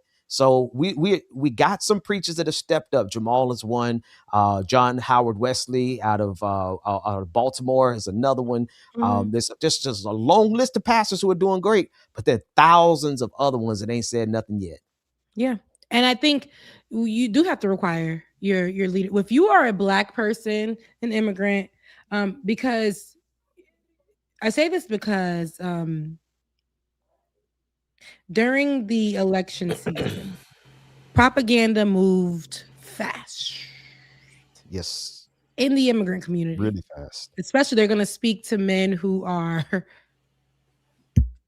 very, what's the word, misogynistic and patriarchal and all that. So they're going to speak to those men first, and they're going to put it in the space. Now we can't even control it. They go to the space of with the boomers who are on the boomer immigrants who are on WhatsApp, and all they will feed them is videos about why. And I had to get my mom together about why they need to vote for Donald Trump around that time. Baby, I went home. I heard it on her radio because Haitians going to play a radio. They're going to have it on the TV and they're going to be looking at it on their phone. I don't know why they done gave us a third device for them to use. But growing up in a Haitian house, you're going to have it on the TV. You're going to have it on the radio and now they got it on their phones. So my mom is scrolling. I hear it. I'm in the back. I hear her scrolling. I'm like, I hear her listening to this propaganda. Then I hear it also come in a reclam, which is like a commercial, because all the Haitians got a little box that gives them Haitian television. I don't even know if it's legal, but I hear the commercial come up and it's like saying the same thing, something similar. Then a few hours later, I'm hearing on the radio. I said, my mama down. I said, no way. She's like, yeah, they're telling me that to vote for Donald Trump. Wow. But I'm not going to do it, never and never. But I had to get her together. I said, tell everybody in your phone the same thing. Because the big pastor down in South Florida who was Haitian was also feeding them, hey, as a patriarchal person, a person again, misogyny, you know how they're gonna do it. We can't have no vagina in the White House. The White House. Leaving it as a president? Absolutely not. Meanwhile, she was a whole vice president. No, we can't have her step up. We can't do none of it. We can't have it. I will say we cannot have it, no. And my mom and the little side of her that was, well, you know, the men said, girl, don't play with me. Don't play with me. Baby, don't play with it. Don't play with it. Okay? Listen, they will literally lean on these people, and the ones that can vote, they will make sure that they vote for Donald Trump. I knew someone, probably dating him, I won't say, that went into the people booth, said he was going to vote for Kamala, all the things, and then came out. And it wasn't until a year later, not a year later, months later, that I realized you sound a little Trump-esque. And then it was so funny because his country was one of the ones on the restricted list. He served for this country, and it turns out he ain't getting the penny. He thought he was getting money, all the things. And you start to realize they do infiltrate people by giving them some kind of incentive. If you vote for me, especially the immigrants and stuff, if you vote for me, this or that, this and that, this and that. You remember the Cubans and I heard about which all of them have been deported, by the way, that I heard. In there and they're saying, I cannot believe Donald Trump deported me. I cannot believe it. Listen. What they say, Rebecca said it again. Donald Trump deported me. I am no longer in this country. No, listen, I've seen some folks. Oh, pas de quoi que Donald Trump tape fait bagay ça, l'aime tu ouais que Donald Trump me dit que il tape by moon plus temps. Why are you like this, bro? Mais Donald fait ça vrai? Oh, Donald. Okay, we seen that. Hey, now hands on the head. Donald! Et pas Donald qui fait ça? Et pas Donald qui prend famille moins? Et pas Donald qui mène back? Oh, Jésus! Yes. I hate you so much, man. Wait. You gotta translate. Right, because what the hell? I feel like the halftime show. What did you just say? I basically said, they just be screaming and saying, is that the same Donald I voted for? It ain't Donald. Not Donald. Not the one that said he was going to extend my time. Not the one that he said he's going to protect us. Not the one that said yes, that same Donald. You should know, because every single thing that he said he was going to do, he never did it. And he kept Haitians on the tip of his tongue when it came to negativity. Stop acting like this was not already. But when you are filled with misogyny, the enemy will look for a way in, and they're going to grab onto the thing that is mutual amongst you guys. It is misogyny. It is you and that person having a penis. And that is enough for me to infiltrate you and say, you cannot vote for that woman. You can't. And you know what's crazy on that part, Rebecca, is that there's so many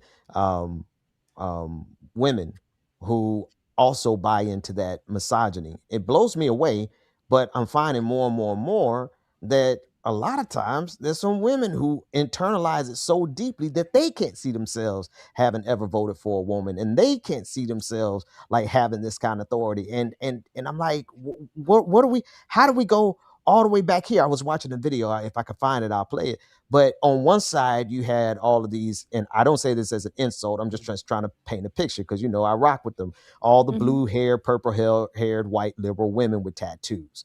On the other side, you had all of these, you know, Pentecostal dress wearing looking black women who came from the church.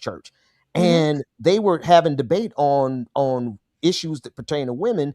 And the black women's side of the equation, they were repeating every misogynistic talking point so deeply internalized, I wanted to throw my computer out the window, because I'm like, how, Sway? But it stems from exactly what you said, like, especially when you're coming from a religious background, when you find in your household and your man and your husband and your pastor are aligned with misogyny, then you, unless you're a mighty strong woman, you're going to find yourself going along with it.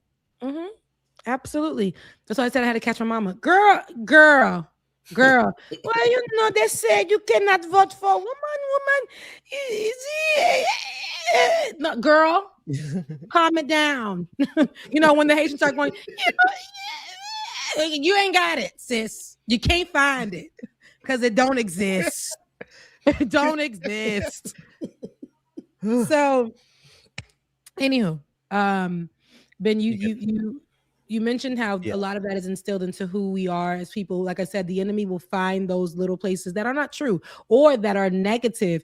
And the enemy here is being Donald Trump. And that's how he went on in his campaign. He knew, if I start with anti-immigration, but if I start with, you know, the fact that Haitians are a problem in the middle of nowhere. You went to Haitians, the place where, you know, a town that Haitian grew. And of course, it's Springfield, Ohio. I mention this every opportunity I can get, and I will always do it. And JD Vance, who was also running for vice president at the time, who comes from that town, but was the mayor or something? He was a senator from Ohio. Yeah, you know, from Ohio. So he did that because it gave him a boost. And he never followed up on the story because they found Fluffy, or whatever his name was, the little cat, in the basement. And that person who let that story run with the kitten, she said she kept calling his office and they never, mind you, this is documented. I got it in again on one of my Let's Be Clear, very, very, very descriptive stories on how we got here when it came to this administration and Donald Trump, because it didn't start with that. It's historically a thing here. That's why he made sure to start it. It already is in the heart of America, the anti-immigrant, but of course it's the anti-black immigrant. And of course it is the black immigrant that is hated the most, and that is the Haitian. And if we start with that, if we attack that, because Haitians here in America have been disrespected. When we talk about Guantanamo Bay, when we talk about the Haitians being on the bridge, when we talk about Haitians having AIDS, when we talk about us not being able to assimilate in a respectful manner, that's this disinformation, misinformation, these lies that come from how America has always viewed Haitians, because one day we had audacity. That's it. And so Donald Trump made sure to tap into that. And so did JD Vance. And they do that even amongst the groups of people who are being oppressed by the very person. You know what? What do we have that's the same? We're men. And men who are immigrants are usually what? Anti-women doing anything in a predominant, in a strong position. In a position of power, no woman can do it. I'm glad that the men know now, right? They're learning. But in those countries, those are really the values that they have. I'm not gonna lie. I'm not gonna just lie for mine because I love mine. Mine, you know what I'm saying? When I see that red and blue flag, baby, you know what I'm saying? That's mine, right? But at the same time, we know we got our own issues as well, and that's one of them. And when this administration or when people who are, in power want to abuse it, and when they want to have the alliance of other folks, they will speak to those parts of them, and that's why we saw a lot of that. That's why we had I will vote for Donald Trump. That's why we had all of that. That's why we had, blacks for Trump as well. Grift. They saw what happened with Diamond and Silk. They saw there was some money there. They saw what happened with Candace Owens. They saw what was happening with the man that was dropped. I can't even remember his name, but we covered him for a good minute too. A little boxer man, I guess. I don't know. Football player. I don't remember. Herschel Walker. Yeah. Herschel Walker. All these people and all these people who actually tried to sell to us bipartisanship. You know what I'm saying? It wasn't working. It wasn't working. It wasn't. Okay. So it wasn't working. It wasn't working. So, so that's why I say, baby, choose a side, pick a side. Who is the clique that you claim so I can know what to say next? But you know what? The other part of the problem is that you look at the saturation that your mother and your father, for example, when it came to the propaganda, they were getting it on their TV. Not my daddy, but my mama. So go ahead. Okay. So your mom, right? She was getting it on the TV. She was getting. She would just say, "Wait, let me make sure we clear." It wasn't my papa, but she was getting the propaganda on the TV, on the radio, and on her phone nonstop. And the question is like, where is the counter messaging? Right. The biggest problem that we face then is the same one we face right now with them passing the SAVE Act. Right. Where is the messaging? Where are the dollars? Where is the infrastructure? Where's the media infrastructure for the rest of us? I don't even want to say for the Democratic Party, because at this point we know that they ain't going to do it. They ain't never done it. And they just leave us out here while MAGA is pouring billions of dollars into propaganda and media. And so everywhere you go, somebody's getting paid some money to spread that propaganda. Meanwhile, most people on our side, the messaging that's coming out from our side, look at all the people on TikTok. Look at everybody on TikTok and Instagram. They're not making money. Some of them might be making money. Anymore. They shut that down too. They shut it down most recently. The vast majority of people who are trying to help get folks free and liberated and push back against bigotry, we're all out here doing this for free. Meanwhile, MAGA is just putting billions of dollars, and that's why their message won out in 2024. Yeah. And the more you grift, though, that's it. But you got to know that when you're a black grifter, you will be thrown away. You have an expiration date. Expiration date can sound crazy, but we saw what happened with Diamond Silk. That's right. It's the truth. Yeah. And then remember when what's his name? Clarence, is it Clarence? One of them done died, got COVID, and we ain't. Herman Cain. I-99 Herman Cain. Who is it? Herman Cain. Herman Cain. Listen, Herman Cain died, and the administration said, "Oh well." Who? They became an owl. Yeah. Who was that? Who? Put you in the ground. Somebody just put it in. Imagine. Go ahead. Imagine dying for MAGA, and then they don't even remember who you are. Who? Baby, the shucking and jiving, and it gave how you look just like when we think about what the people who stay in the Kunta Hotel, how you look just like that. Right. That was crazy. Like, were you born for this role? It really gave in Django. It gave how you really looking like what? It was crazy. I don't know, but when you and I, it's just really clear. And mind you, if you don't, go with the Lord in physical, you'll go with the Lord in spiritual. You will hate your life. You will find yourself fighting online for your man, and you married.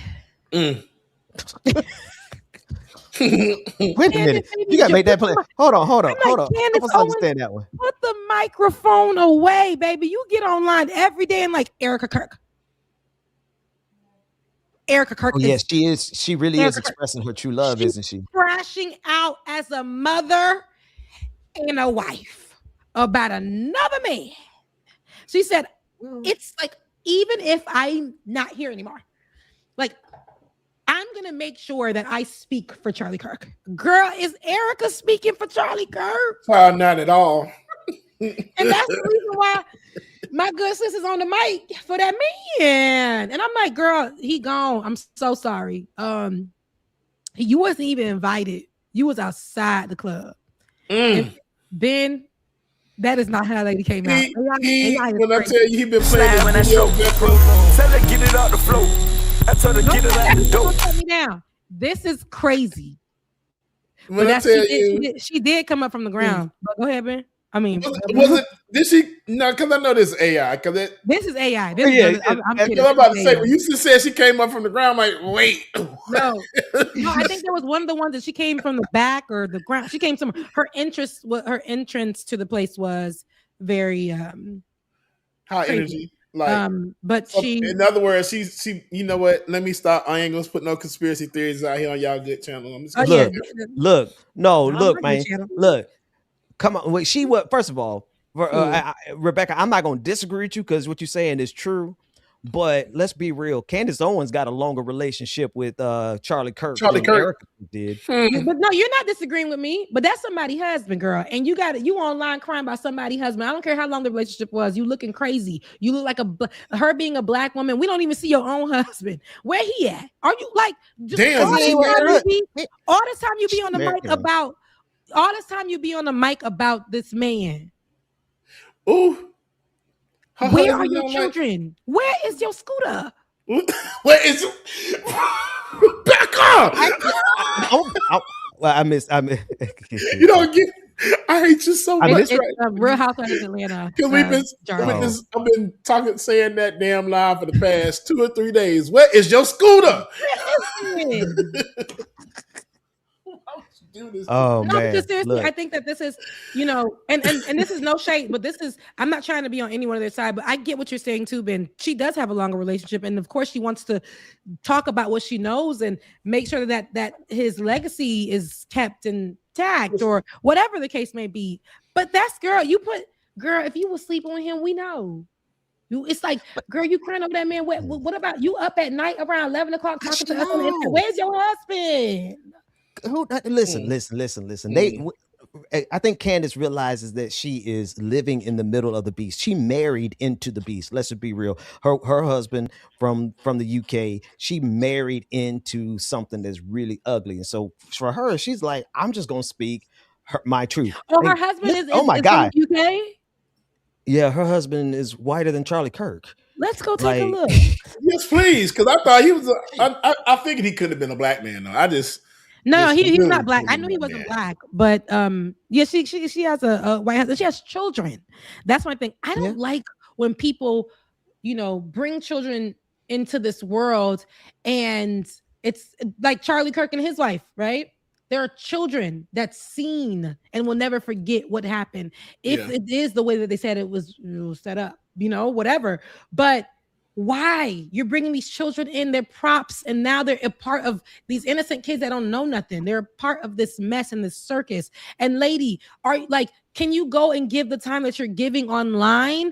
But I know it's paying her. It's paying her money that she's not getting anymore from what she used to do. So the more she talks about Charlie Kirk and crashes out about him and allows people to put the rhetoric out that is her man, that was her man.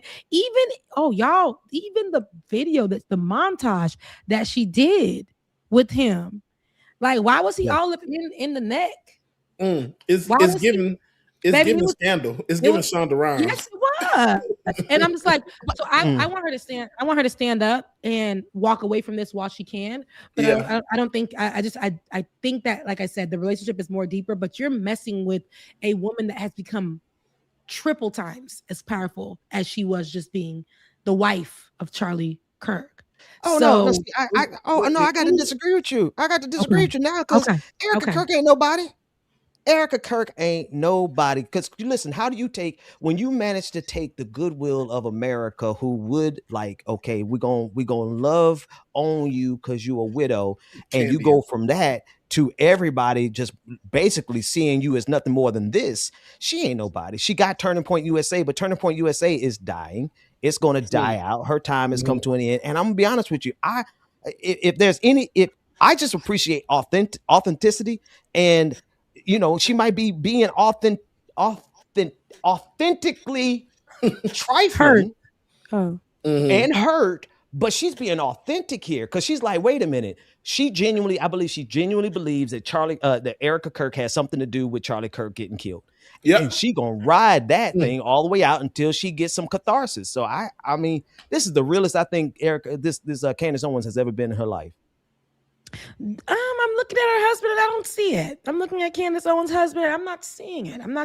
But again, social media, I can't say that because social media will make you look at people and be like, oh, their relationship ain't good and they best of friends. So I won't take that. But she, I don't really know. Maybe he's in the UK while she's doing all this. I'm just not sure. But Ben, I agree with you. But I'm saying, like, when I say powerful, I mean, like, how powerful this administration is in that manner. Now she has ties and she can do whatever she wants. Like, she can, like, all the things that she wanted to do to be the head of. Like, how do you automatically sit in the seat of your deceased husband or allow the vice president of the United States to sit in the seat of your deceased husband the next day? That looks about right. The program.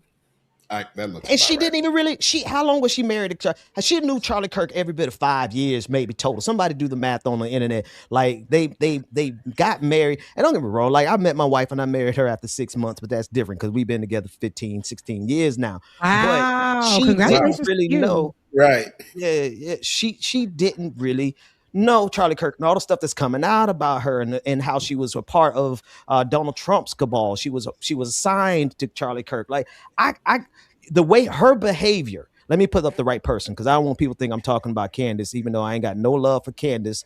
I am enjoying. I'm enjoying seeing her tear their world apart. But when you see the behavior of Erica Kirk after the fact, it really just says to me that it was all business. It was all a part of the plan. Whether she had anything to do with him getting assassinated or not, she's cashing in on it like she did. And I think Candace Owens is saying, nah, I knew Charlie Kirk back when. Maybe they did have a thing together. Maybe she actually loved the boy.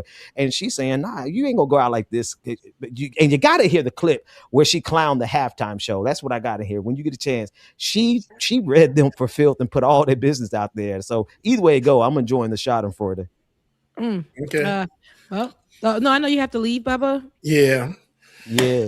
But I love y'all. I appreciate it. This is a good show. I love being here with you guys. I want to be here longer, but I need to go take care of some things. Go ahead. We got a couple more minutes. I wanted to love y'all. You mean it. All right, bro. Go ahead and since we were talking about relationships, because kind of we're talking about relationships, it's Valentine's Day. You know, Candace her stuff is blowing up, our relationships as Black people with the church. But I want to go back to Pam Bondi, the Epstein files. It's come out. A lot of people, the victims have spoken. There was somebody I went to school with. Remind you, I grew up in West Palm Beach, Florida, and I was not too far from Mar-a-Lago. I always went to the island of Palm Beach to go to the beach. I had experienced one of my racist experiences over there on the Palm Beach Island, where I was 17 years old, and a cop gave me a ticket, and he gave it for like something to be on my record forever. I had a lawyer try to take that off for me when I was 17, and all I was doing was driving a vehicle with a learner's permit. So, and he put on my record like a criminal charge. Oh, and wow. The lawyer was like, my mom said, don't you ever go back to that island again. And well, Epstein Island, where this is somebody that, again, I grew up with. I went to high school with. Her name is Sabrina. And here's her account as one of the victims of Epstein, but also somebody who I think tried to get her power back as well. But she talks about this, and you guys can listen and take a listen. Actually, got to give me one more second, Rebecca. It froze up on me. Okay, no problem. And Just a little bit more. 3, 2. Yeah. All right, here we go. Threatened. In America, we have an outrage problem where millions of you are taking to social media to express how unsatisfied you are with Bad Bunny's halftime Super Bowl performance, how un-American he is. And then all these real issues of the world burning around us are just kind of cast aside and go unnoticed. The Epstein files have revealed some deep-rooted corruption and exploitation, but where's your outcry? What are you doing to help this country heal from such injustice? It's going to take a lot more than just running to social media and making a post. You're going to have to make those phone calls to the DOJ, make the phone calls to Congress. It's not hard. You spent more time on that post about Bad Bunny than you do for something that one day, if it was your child being molested and raped and sex trafficked, this is making it okay. If silence is only perpetuating more silence, it's only showing that the victims, like, where we spoke out, and for what? For what? To continue to be re-traumatized and exploited and judged and criticized and threatened. This is more than a freaking Super Bowl performance. There needs to be more done, and it's not going to happen alone. It's not going to happen with all of us standing together, united as victims. There needs to be a public outcry, and it needs to be consistent. It can't just be washed over with a Super Bowl performance and any of the other distractions that they're about to throw at us, because it's coming and it's going to happen. Please, please, please, if you want to do something meaningful, channel all of that frustration with the world into something that you can actually do something about, something that's going to affect our children. So she said 22 years ago, I was molested by Epstein. Next time around, I robbed him. At that time, it was the only way I could reclaim a sense of control of that situation. Yes, I was in the files, and no, they did not redact my name. They have since taken it down to God knows what else. But this is methodical. This was the plan. 22 years later, now everyone knows the truth, but you're complaining about Bad Bunny. Fight injustice and corruption in our government, not one another, about a Super Bowl halftime show. So that's basically what she was doing. She put the number of the DOJ on there and to call it and to demand accountability. And she said the victims bore the burden of the proof, the scrutiny, the judgment, the threats, the fear. Please let it amount to something. Don't let meaningless distractions like the halftime show, like she said in this. But this is somebody I went to school with, y'all. I was a freshman at the time, or a sophomore, and she was a senior, I want to say. But this is somebody I went to school with, and so she wasn't my friend, but she's somebody I went to school with. So knowing that, how connected, and we were young. Epstein has always been old. Donald Trump has been old my whole entire damn life. And and I went to school around white kids who were well off, and not knowing where their children were going or where their parents were doing or what their parents were bringing their children around in these moments where, all of that, this is what's happening.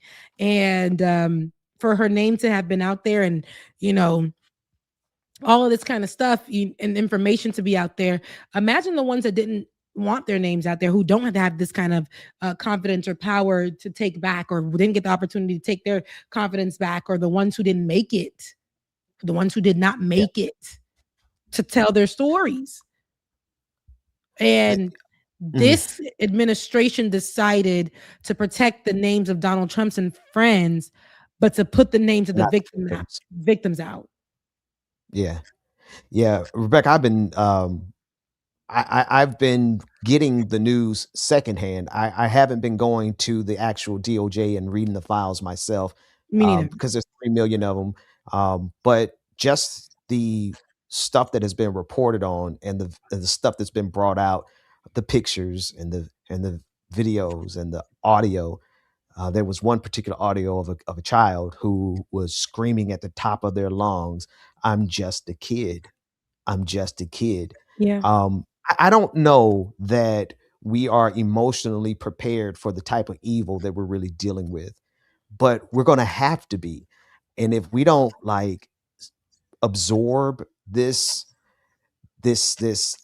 outrage and it's okay, you know what? It's one of these things we almost have to allow ourselves, those of us who are strong enough, allow ourselves to feel the trauma and act on it and act accordingly. Because if we don't, then this moment is going to pass, and the men who are still free to this day, who's been Mhm. Ghislaine Maxwell is the only person in jail for any of this, and she could go to hell as far as I'm concerned. Like they Is need to that how put you her pronounce her back in. name? Because I've been saying Ghislaine, because that's a Haitian Just name. it's Ghislaine. all kind of. I've heard 3 different pronunciations, so I honestly don't know. But Maxwell, that heifer, That she heifer. deserves to be under. She deserves to be under the jail. But it's crazy that she's the only person who's been arrested and charged and found guilty and sent to prison. Meanwhile, the men who actually did, and we know the names of all the men, 6 million documents. They got the names. They've been doing investigation for years. And what this shows us, and this is the scariest part about this, is that these men, one, they knew that Jeffrey Epstein was getting compromised information, blackmail information on them. They knew, right? You can see the picture of Prince Andrew as he was laying on top of that little girl, and he's looking dead at the camera. He's looking dead at the camera. Because the Now, documentation is the point, like the power, that the is exactly abuse of the power. That's why you see that with Diddy as well, on a smaller level, but a huge level. You hear all of these stories, but these people are empowered. They got money. They want to assert themselves in different communities and do these things. I think that the extremities are what they want to It's show, the point. and touching children and getting away with it. And the little, like the little Peter girl, Thomas Roth. Go ahead, Ben. Sorry. the little girl who well this is my, and I'll give it right back to you, right? Like if you realize that these men are right now experiencing how powerful they really are. That's the thing. Like while all of us in the streets are outraged and screaming, they're still protected. Like even after he's dead and gone, Epstein, his power to protect these men is still on display. Yeah. Like literally. Like there's nobody, not the Department of Justice, and forget about Donald Trump's administrations, because we know they're protecting Donald Trump. But even the last administration and the administration before that, and the this goes all the way back to George W. Bush, right? You're Bill talking about Clinton, them. 2006, Yep. 2007, right? Yep. Like these men have been protected for 30 something years around this stuff, and they're still being protected today. So the real question is where is the real power? And unfortunately, they're experiencing and seeing that they have this much power. They got away with it, and they're still getting away with it, even though their names are in these documents, and the government got the names, and the Congress people got the names, but not a thing has been done about it. That's crazy. And it's meant to be that way. Donald Trump, who is a felon, of a president, felon, period. And this is outside of the Epstein files. He has so many different charges against him. He's been accused of other things. People have young kids, and at the time when they were young, people have, said that they've touched him, or they've touched him by force, but he has touched them in their younger ages. In the files, I believe that there's things that mention what he's done with the children, mention abortions, mention emails going back and forth. That was one thing I did not get. Come on. You literally are emailing, and again, this is another assertion of power. This is how they right. Like you just are hiding in plain sight. You think that you're never going to get caught. You think you are emailing every single person. Detailed. It's all there. And you save these documents. They're all available. So, and that's the thing. And maybe I don't know. I think Americans are afraid of letting that switch finally switch in our brains because Mhm. everybody knows that there's a switch in every one of our brains where we go from being normal to we go to picking up bats and pitchforks and knives and everything else, and we go meet them where they are and really protect our family. Like if any one of us, and I can't say that because there's parents in the Epstein files who Yeah. actually delivered their children to these Yes. monsters. So Yep. I can't say every single one of us, but those of us who are actual human beings and actually love our children, had that been any of our children, we would stop at nothing to get retribution, no matter what it looks like, whether it be through justice or whether it be through slicing some throats on our own. And people are afraid of letting themselves go there. But what I'm telling y'all is if we don't allow ourselves to feel this anger and act on it in steps, right? Like we ain't got to shoot nobody yet. But what I'm saying is if we don't do everything else that we possibly can short of homicide, these fools are going to get even stronger. Yeah. No, they already are in their lift. They're utilizing every single power that they've received, every single damn infinity stone that they're getting or they're hiding under. They are making sure that is. I'm telling you, I don't feel like any of them are sweating.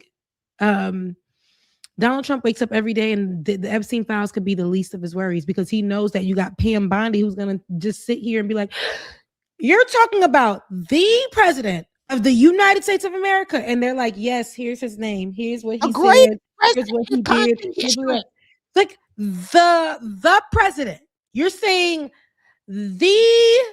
the president did. You're saying that's the, and it's like right here he said and not this is not alleged. This is proof. These are part of the files that were redacted. This is all of those things. This is Donald Trump is in them now. Like I was saying, I have some products, and you wouldn't think about that. But one face wash that's good to my skin, as you can see. But this is also like Haiti, being Haitian. Peter Thomas Roth, would never think of the name. I never used this product until I started working at that retail store I was saying about, and they gave us a big bag of goodies, and this was one of them. And I only remember the name because I'm like, who is Peter Thomas Roth? I don't know, but why is this product so expensive? Think I ain't buy it. They gave it for free. And random, but he was one of the people in the files. He put out a statement, Peter Thomas Roth, and said, "Oh, disgusting. I didn't want to believe what I heard. I stuck up for him. All these things. And now I have to remove myself from Epstein and the people that are associated with it. And sorry to the victims." Mind you, somebody put underneath it an email that said, "Yeah, I'm going to get Peter to come talk to the girls and like show them some facial products," because it was literally like an assembly line of people. You got like to groom these girls. And Peter Thomas Roth, who is a skincare professional, was being invited into the conversation to show the girls products. So I done threw that face wash away. It was good, but I threw it away. It was some because good stuff. you wouldn't even know that the products you probably using, that's how much money these people have. They probably invested in or spoke with or pushed or whatever. All these people that we see that probably have high positions who probably wouldn't have got there without these people in power. They used them. These people were a part of Epstein's Island and things like that. He got people, okay, the girls gonna learn how to do their makeup. The girls gonna learn how to, wash themselves. The girls gonna learn how to talk, walk, do all this because we're gonna have this person come in. We can have this person come in. And the people that are associated with them be like, hey, yo, back in the day, Epstein used to have craziest parties like they're doing for Diddy. Not knowing, hey, there's gonna be a documentary on this. And you gonna be in it saying, Diddy used to have the craziest parties. And it was children at them parties. children. And so and here's the thing, like I'm getting ready to say something that's crazy. The raping of the children wasn't even the craziest part of the Epstein files. Crazy. They were killing, they were sacrificing, they were cannibalizing. This dude got how many gallons, thousands of hundreds of gallons of sulfuric acid. Sulfuric acid, the one thing that can melt the entire human body. Epstein bought industrial site. He got a whole tanker truck full of sulfuric acid. It's crazy that I have to say that the raping of children was not the craziest things that these demons were doing. And I'm gonna be honest with you, y'all. Like, I'm feeling like this man in the airport. And I know everybody's like, we're all are on that edge and we don't really know what to do or how do we, but if we don't do something, they get even stronger. And it just, really put it in perspective. We are living in a hell where predator pedophiles who eat children have imprisoned all of us across this globe to serve them financially as economic slaves. And it's almost like we feel like there's nothing we can do about it. But I'm gonna be honest with you. When you really put it in the context of what's actually going on, it's like, well, why would we even care? Why would we care about just trying to act and live normally in a society that is this evil? Play that video though. I didn't get a chance to see this, but I just watching the energy in it, and this is the day the Epstein files have been reported, and they're at the airport. Let's take a listen. Epstein files have been released. All of y'all are acting fucking normal. Epstein files have been released, and all of y'all are acting normal. All of y'all are acting normal. They can laugh, but y'all can Google it. They can laugh, but y'all can Google it. The Epstein files have been released, and all of y'all are acting normal. All of y'all are acting normal. They're really constipated. They might not lost their goddamn mind. Airport is acting normal. Everybody's calling. No, you shut the fuck up. Oh, wait, don't say nothing. Because the Epstein files, what I'm reading, and everybody in this room can read. If you go to Google right now, everybody in this room can read. They are eating babies. They are trafficking children. And if you think for a second any fucking thing in your life matters, you are on the fucking wrong side of history. You are on the fucking wrong side of history. It don't matter about this flight. It don't matter about you in this fucking airport. It don't matter about this nigga walking past me right now. I don't. What hurts me when like we see all these people are videotaping, and I can guarantee you they have no clue what he's talking about. The woman that's holding that's phone, the woman that responded, because I've been in the airport where moments like this have happened, not necessarily this, but where moments where people are like saying things like, are you guys serious? Like, and somebody makes a joke like, yeah, we all know, da, da, da, da, and think it's funny. No, this is not a funny matter. This is a life. This is an American crisis. This situation happened, and you guys are not outraged that this monster did what he did? Are you guys going to wait for Netflix to drop a movie, a documentary, for them to romanticize the murderer that Epstein is, or the disgusting person that Epstein is, before you guys say something? Is that what you're going to do? Because we are in the active moment of finding out this information, and y'all want to act like and then he knows he doesn't have his phone out. He's not looking to go viral on his own page. He's literally in the moment of what I just read is insane. They were eating children. They were killing folks. They were doing all of this. And this is according to these files. And nobody is outraged in this country. This airport should be shut down. People should be in the streets.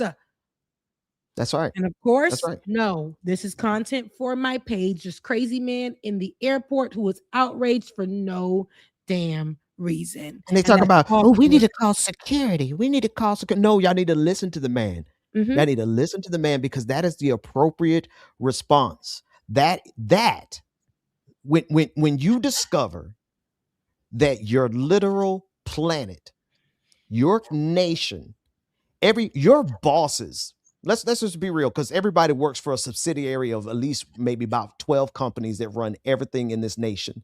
Most of our jobs can be traced back to about 12 corporations, and every one of those corporations has somebody connected to this pedophile ring. You are making money and paying taxes to people who are using that wealth to run a global pedophile ring for the last 3-4 decades. And we just go along like everything is, we just go to the Super Bowl. Mhm. We just watch the Super Bowl. We just watch it. And I understand. I understand most people are in this conundrum. Well, what do we do? First thing I think everyone needs to do is kind of deal with the fact that it's not supposed to be normal. Your day, you should not seek normalcy in this country anymore. Mhm. You should not seek to be like, oh, I'm if you go to a now brunch, we go concert, right? You going out like things are normal. The first thing you got to do is stop and tell yourself it is not normal, and I cannot participate in this system at this level. I'm not telling you got to go out and Luigi Maggi on somebody, but I'm saying you got to stop going on your day to day like everything is peachy keen and honky dory, because it's not, because we are literally living in hell and we're paying taxes to the demons. Nobody cares. They walking around. Let me just get on my next flight. Let me just do whatever. And I can understand the outrage. But again, I haven't been working and or trying to hold on to this job. And these moments, I've seen tidbits, but I have not gone through the files. And just knowing that I've been shut out to the world or to what's been going on, and coming here in seeing what's going on, or hearing what's going on and watching his reaction. Now let's go ahead and talk about his reaction, Pam Bondi's reaction. This man is literally telling you guys should care. Pam Bondi is telling you guys, but it's Donald Trump. The Dow was 550,000. The Dow. Ain't that crazy? Why? What? For what? You got more clips about her? Because I want to run one more story before we get out of here. But you got more clips on as it relates to her? I'd have to find some more if you want some more. I just put her up there because you mentioned her, but we can move to the next one. Okay, because I actually wanted to go to the next story that I wanted to discuss. And that, hold on, let me send this. My niece sent me Happy Valentine's Day because that's the only people who love me in the world. Go ahead. Let me write her Is this back. the one? That's what. Oh, actually, yeah, that's the story I wanted to go over. So, a relationship between Cardi. A relationship between a Haitian and their flag is stronger than the little wristband you get at the club. And I love that for me. A relationship between any person and their flag. We are all nationalists in some kind of way. We gonna rock whatever country we come from's colors. Now, I wouldn't do America. Back in the day, I used to wear my little American flag. I have a cute Jimi Hendrix shirt that has the American flag on it because I love the way he played that, the Star Spangled Banner on his guitar. In a way, it was almost like he was resisting what was happening. The current at that time, they had problems. The problems just be coming for people. But anywho, I said to say, she was speaking to her crowd, and if you swipe,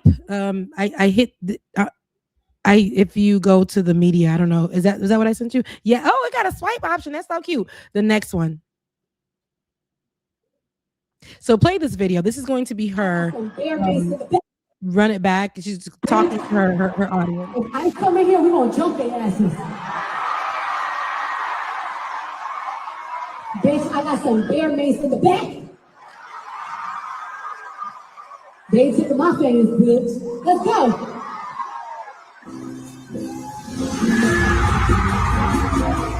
So here she said, if ICE comes into the room, we're going to jump them. She got Mace in the back, right? So ICE decided to respond to her and says, as long as she doesn't drug and rob, our agents will consider that an improvement over her past behavior. As you know, Cardi B has discussed that she's come from a mighty long way. She come from a mighty long way. She came a mighty long way. And so she responds to them in the next, I think it's the latest. Well, she responds to them and said they need to be worried about what they got going on and the Epstein files and all that other stuff instead of responding to her and what she's saying about ICE. And that's why I'm like, this administration is a joke. It's, to me, it's reminiscent of Pam Bondi yelling, but Donald Trump is literally. You saying that you responding to Cardi B is ridiculous when Epstein files just came out and y'all officers is killing folks left and right. What? Hello. I just feel like I don't know. I don't know where this country is going, but when this administration, they're going rogue. You got people ain't answering nobody else's calls about their children dying at the hands of ICE and Donald Trump, and because it's Donald Trump in some kind of way, all the stuff, but y'all sitting here and responding to Cardi B saying if ICE comes, we gonna jump them. Oh, here she goes. She said, if we talking drugs, let's talk about Epstein and friends drugging underage girls to rape them. Why I don't want to talk about the Epstein files? That's what Cardi said, and I can 100% agree. Why y'all don't want to talk? Look at this ratio, though. I know this is a small thing, but look at the 693,000 likes to their little 191. Don't get me wrong, 191,000 is a lot, but they messed around and messed with their own person, and they shut up after that. They ain't say nothing else after that. Yep, not a thing. Yeah, and this is why I believe we have to combat the same way, like, you know, Cardi B may not speak politics no more because everybody don't want her to talk about politics and things of that sort, but to me that's a political stance. You want your pastor to be able to do the same thing. What clique do you claim? Because I want to know if I'm going to Tupac you by saying F you in the clique you claim. I don't know where I'm going to be on that spectrum. But we know Cardi is the one saying, yeah, come over here. She has a part in the set where she has all the Haitian flags. It's always gonna be my flag. But she has all the flags come out. It's kind of like what we saw at the Super Bowl in her tour. And that's a moment where she said, you know, if ICE comes into the room, and she's speaking to her audience because you got a lot of people who don't want to go out as immigrants or immigrant adjacent folks, because they're afraid that ICE will shut down any event, come into the room, get them, do whatever. So we know where she stands. We know where Kalani stands. We know where Shabuzi stands. We know where do you stand? We know where Nicki Minaj stands. Exactly. Very clear. We know where Nicki Minaj. We know where Snoop Dogg stands. Nelly. They get in the check. They go where the money reside. Where the money reside, where the money reside. And see that's the problem. And that's something that all of us poor people down here, working class folks, that's something we need to divorce ourselves. See, we ain't getting money like they getting it, right? That's their goal, but they make that our goal. A lot of us down here, we put up with this system. We think we're going to get ahead in this system. We think we're going to get a bag in this system. We think we're going to be successful in the system. And meanwhile, the price you got to pay to be successful is to literally sell yourself to a cabal of pedophiles and cannibals who eat your children and dissolve their bodies with sulfuric acid. That's what that's who Nicki Minaj has just aligned herself with. And she's proud of that. That is scary. The fact that we're talking about this, and it's like somebody said in the chat, why isn't it a news story that y'all saying that we was eating the cats and eating the dogs, they was eating the children. Well, according have to you these seen? files. Really think about it. Anybody who watches like local news or any, have you really seen coverage of the files? Like talking about like for real though, It like at the hasn't level been. that you. There hasn't been headline news. There hasn't been breaking major stories. It hasn't been panels of conversations about what was in the files. Even the Pam Bondi moments are only going viral for the moments that, because our brains are tricked to grab the pieces of these stories, not the fact that he was eating kids and unaliving them in a or removing the evidence or what, torturing them, whatever. Not that he was doing any of those things, but this funny moment of, and while it is agreeably necessary to show Pam Bondi crashing out, who is covering the pieces of what's in them files and making those parts go viral? That's why that man was in that airport doing what he was doing and screaming the way he was screaming, because it cannot only be a soundbite. How do we explain this to the, where are the parents of these kids who, what are we talking about here? Mm-hmm. See, and the most addictive and deadly drug is the sense of normalcy. People will ignore anything just so that they can feel normal. And we are collectively as a nation. Some of us are trying. A lot of folks are trying to put their energy into this. They're trying to put their thoughts into this. There's people, but it's not in the people with the power to actually do something about it. It's independent media. It's independent researchers. It's random TikTokers and Instagrammers and YouTubers who are throwing everything that they have into trying to wake up the consciousness of the American people around this matter. Mhm. But when you're dealing and fighting against the opiate that is normalcy, because people want to they want to feel like life is normal because Yeah. everything else is too scary. Like it's and I can't front. I ain't going to stun on these people. Look, when I really finally realized what we were up against on this planet, like for real, for real. Oh yeah, you saw me crash out, Rebecca. I had to take a whole couple of years off and just sit All of and us. just Yeah, but think. I saw, yeah. Yeah, because it's overwhelming, and I get it, but you got to start somewhere, because otherwise you will be going through this life clocking in and clocking out, watching TV, watching the Super Bowl, watching Real Housewives of whatever city is next, and the meanwhile you're supporting and propping up a system that would rape, torture, and dissolve your children after eating their bodies. Mm-hmm. Go, like, how do you break down this type of conversation, or you break down what was in those files, and you still say you want to support the president?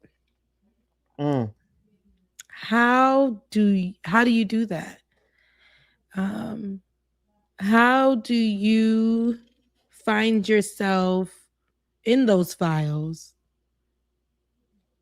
in a photographic manner, where you're caught on candid camera and you say, I was young?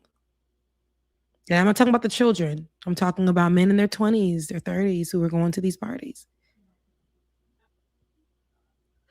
How and it's the last, this is the thing that people have to kind of register. I need folks to link what's going on in Gaza, what's going on in the Sudan, what's going on in the Congo, what's going on in Yemen, In Haiti. what's going on in Haiti, what's going on with the Epstein files. You have to link those things.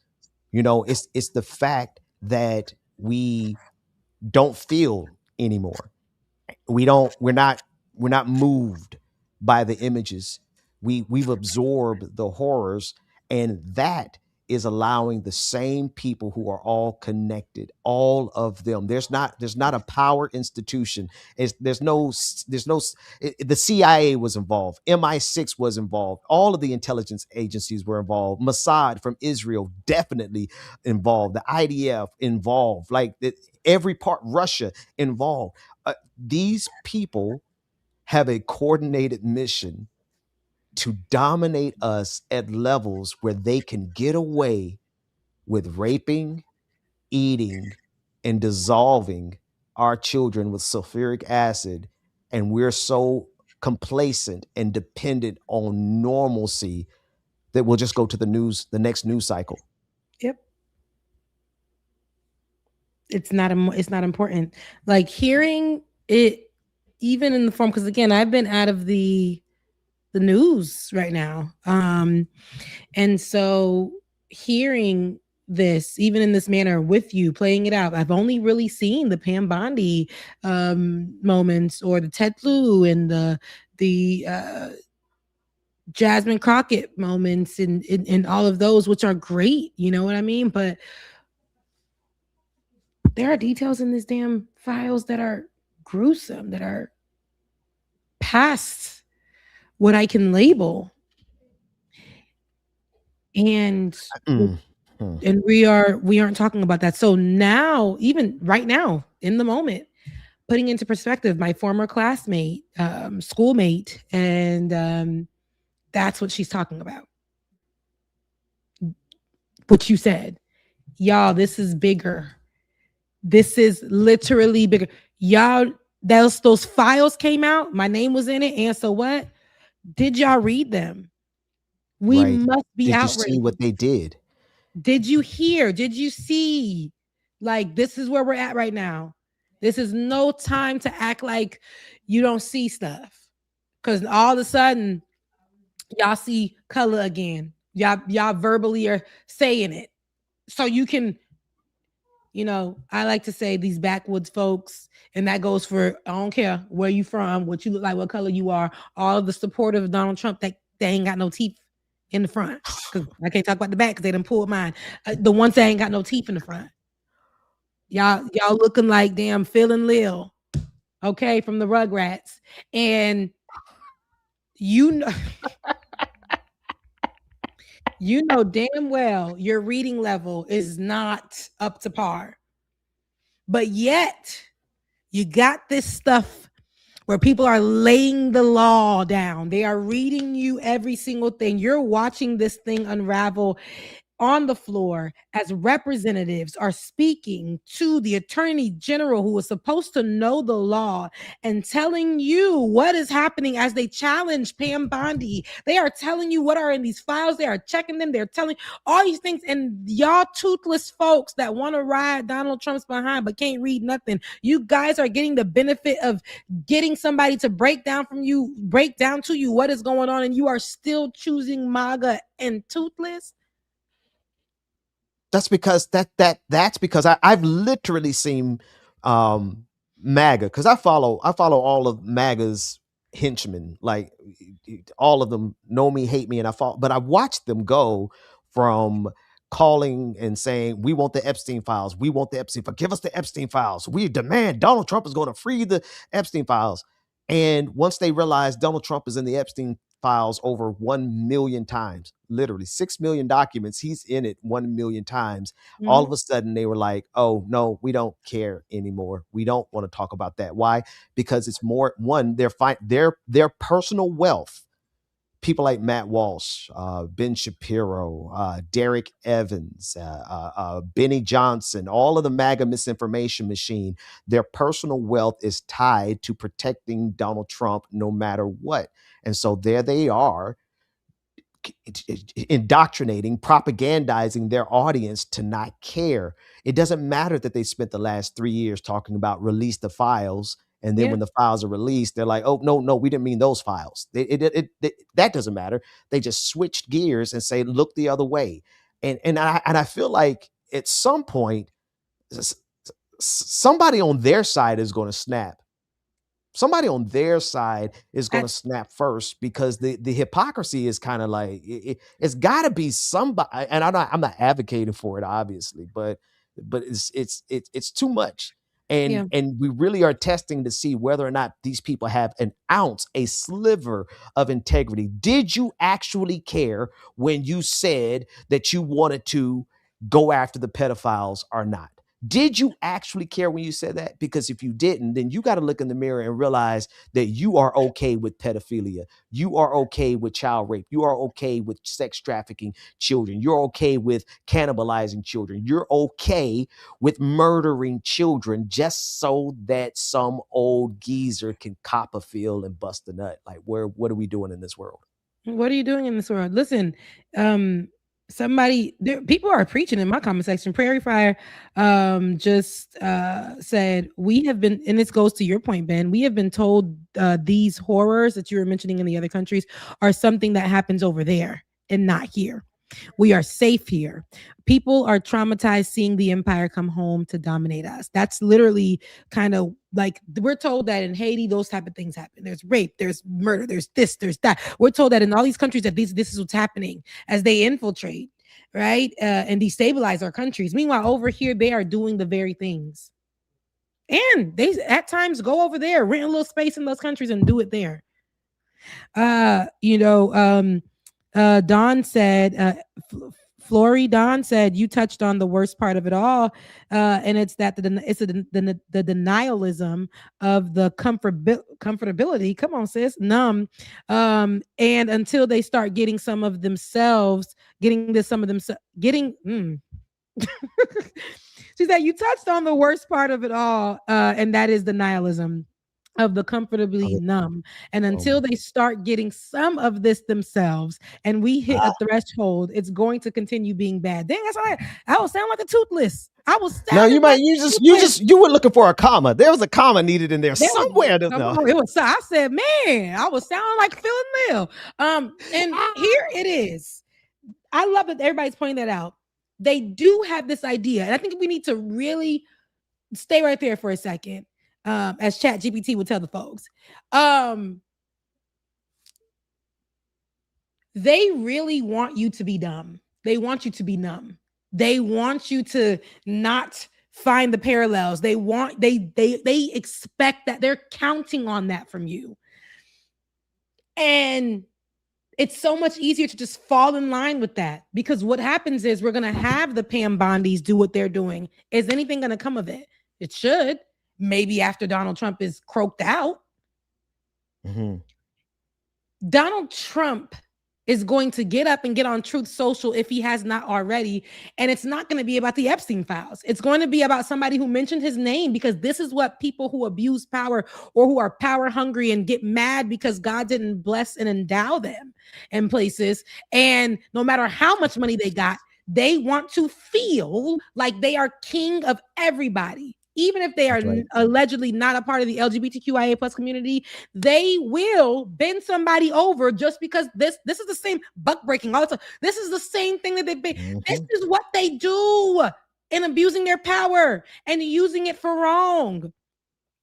Donald Trump is probably on his Truth Social right now, knowing that you don't give a damn. You don't want to read. You don't know how to read. You do not care about what's happening. You are comfortably numb in your MAGA, in your whiteness, in your money, in your side of the world that does not have these issues, right? Until it's Minneapolis, right? You are so okay with that. And Donald Trump is just going to get on social media and say, I don't like the way that person who died, daddy said they didn't like me. Mm-hmm. Mm-hmm. Yeah. Epstein files came out and DHS said, we gonna reply back. They're gonna use their account, reply back. I'm gonna repost and quote it. The Department of Homeland Security ain't securing any one of them borders that ain't never been built. The wall got onto social media to quote, repost a video of Cardi B. And that is what the MAGA supporters will get out of their comfortable chairs, will get out of their cars, will get online and begin to talk about. Not what was in this Epstein report, and they're counting on it. Now, that is the MAGA people. The black people who don't give a damn about what's going on, who don't care because they do got to go to work and feed their kids and whatever. And that's just what white people do. No, it was names in there that wasn't only white. It was a lot of people in there. But the abuse of power definitely had everything to do, like you said, Ben, with the type of folks. They were abusing so many different type of people. So imagine if in a country they do not even like gays, allegedly. Black folks, the Black Caribbean folks, Hispanics, they don't care about them. You can bet your bottom dollar their countries were being destabilized by people that Epstein and them were funding. Period. Bill Clinton and them were in the files. The entirety of what we're experiencing right now. See, and I'm glad you said that because Black folk, if one of your influencers that you listen to is telling you to stay out of it, they're an op. Because at this point in world history, if you look at what's going on and you think that you could sit on the sideline, they are making you docile enough for them to be able to get away with anything on you. It is time for everybody to step up, stand up, and go out here and fight. It's not all this, we getting a rest, we getting a nap, we doing the nap ministry. Okay, y'all got y'all rest, but we're dealing with a global pedophile ring of people who are not only raping children, but they are destroying democracy. And they are the reason you have to work 3 jobs. They are the reason you're paying taxes to them. You're paying higher rent to these people. The reason your wages haven't gone up is because of these people. And you got somebody telling you that this isn't our fight? What?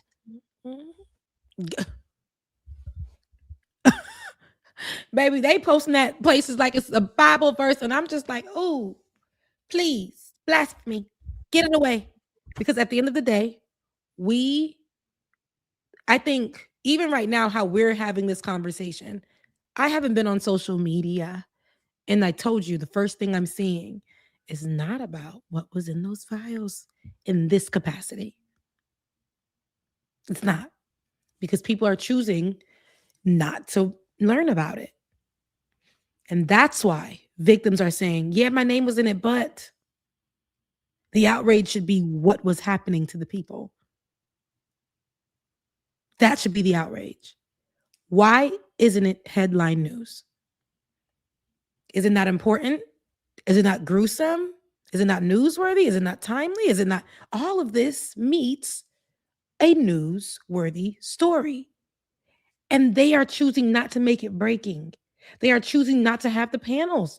They are choosing not have not to have the experts that actually read through each files, because they online, to be at those tables and break it down as the experts of conversation as they are having the nuanced conversations. They're choosing not to. What they are going to do is get people on or in these seats or in these conversations to say something hot and spicy about this administration and let that be it, because it will be a day where people won't give a damn about it until 20 years from now. Like I said, Netflix is going to say Epstein Island drama coming soon. Right. And then we'll be consuming it as entertainment. But here's the thing. Here's the other thing, folks. Do you think they are not doing this currently right now? Are we looking at the sex trafficking as a thing in the past? Because I'm gonna tell you the honest truth. Like if you travel at all, and I'm serious, like if you travel at all, if you stay at hotels ever at all, I know you've seen sex trafficking. It may not be the Epstein level of sex trafficking, but it flows from the head.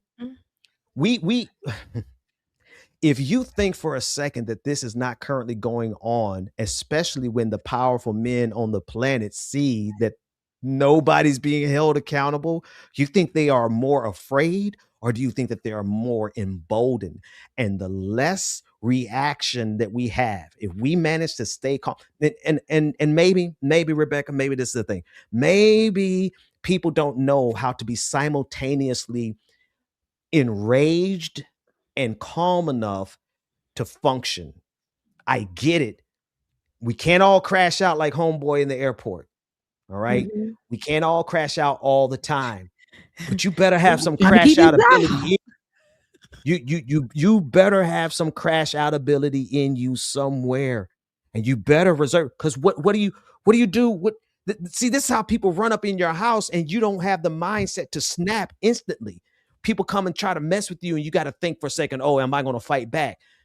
You gotta be able to snap on instantly in these kind of moments, but folks are afraid of that kind of energy. People, I think people are afraid of whether or not they can control themselves when they are out, like genuinely outraged. I'm so tired of the fake outrage. Let me shift real quick. The fake outrage where people learn how to shout and they know how to look angry and they get in front of a camera and they do it and then they clip it and they post it and they were outraged. Nah, this is a different kind of thing. This is the kind of thing where outrage should carry you to the House, the Congress, the House of Representatives, to your state houses. This should carry some of us to Mar-a-Lago. I'm gonna tell you another outrage I'm feeling is some of us need to run up on these ICE facilities, like all these ICE warehouses that they're buying up around here. I ain't telling you go out there and do anything illegal, but you got to be mad enough to at least pull up. I ain't saying you go and try to burn it down like that white lady was trying to burn down an ICE facility with lighter fluid. It was the cutest thing I ever saw. Like you get lighter fluid. In jail. They got her lighter felon. Look, you come on now. We all know lighter fluid don't barely keep your barbecue grill going. You know you about to go down for life. Come on, do it for real. You're gonna do it. You're gonna do it right. I ain't trying to go to jail for a barbecue. No, we're gonna burn it. And you know they gonna put your behind underneath the jail. You know this administration ain't playing, and you came with a lot of fluid. Come on, you go out there with some. Anyway, I ain't gonna tell you what to go out there with, but what I'm saying is you gotta have some pull up ability in you. You got to be able to crash out. And I know a lot of folks we're so docile. And we're always taught never to be hostile. We're always taught to be calm. We're always taught to be measured, right? You know, I as a pastor, I can't even tweet mean tweets without people quoting scriptures to me. And I'm like, baby, I done spent more time with the Lord Jesus Christ over the last 4 years than probably most people have in their entire lifetime. So me and Jesus are good. And you know what Jesus told me to do? Flip some of these tables. Flip them. We got to turn up in this place or else it's just going to get worse. Yeah, and again, I'm retraining myself on how I do it. And I said it doesn't have to look like you going out into the streets, but in your house, in your family, are you flipping them tables? When you sitting amongst people who are them ICE agents as part of your family, are you flipping them tables? You know how them kids was calling out their parents a while back on social media? The Generation Z was just out there doing crazy stuff, but they was online like, here's my dad who just cheated on my mom and wants to come and tell me to go to my room. You need to be like, here is my cousin. Okay? Domingo Suarez. Yeah. He is an ICE agent in the district of. Yeah. Put him out. But put them on blast. That's flipping tables. If you could do it in your household, do it up the street. You might have to send an email or two at the job. You know what I'm saying? You might have to be in that meeting while they saying little things like, they're doing a lot over there in Minneapolis, and I'm so glad I'm not a part of that. Flip the damn table. Take it to HR and flip that. Baby, make sure they don't show up in the next meeting because they was a let go. Flip the tables. If you got somebody in your family that's working for ICE, we need to know about it. They should never be comfortable the rest of their life. They should be humiliated. That's the bare minimum. Listen, one thing we good at in America, especially those of us who are woke, we good at canceling people, right? All right, then at a minimum, can we get back into the cancellation season? Can we put these people on blast? I need some hackers to actually do their thing and get all the unredacted files, drop the whole thing. Some of us, and I'm not encouraging anything illegal, but I don't even care about that caveat at this point, because if you don't realize that we are actually at a state of war already, and that in these type of situations, if you're concerned about going to jail, then you're not prepared for this type of situation. And I'm gonna be honest with you, I would personally rather die than to live in a world that is controlled and curated by pedophiles. And that's what we're living in. And if people can't get that in their head, and I'm not just going to stop at the pedophiles. I ain't rocking with this whole thing with ICE. You think I ain't see that sister who burned that thing down and I ain't feel that in my soul? Now, I ain't telling nobody to go out there and do something. I'm thinking, if I won't tell nobody to do something I ain't willing to do. But what I am telling you that you need to be willing to do is to get outside of feeling normal. That's it. That's the baseline. That's the bare minimum. If you need to wake up and feel like everything is okay, baby, you drunk. You don't even need no Cavassier. You don't even need no marijuana. You don't need no drugs. You are drunk with the idea of normalcy. Like I said, I agree with everything you just said, Ben. And if you don't want to go outside and flip those tables, do it inside your household.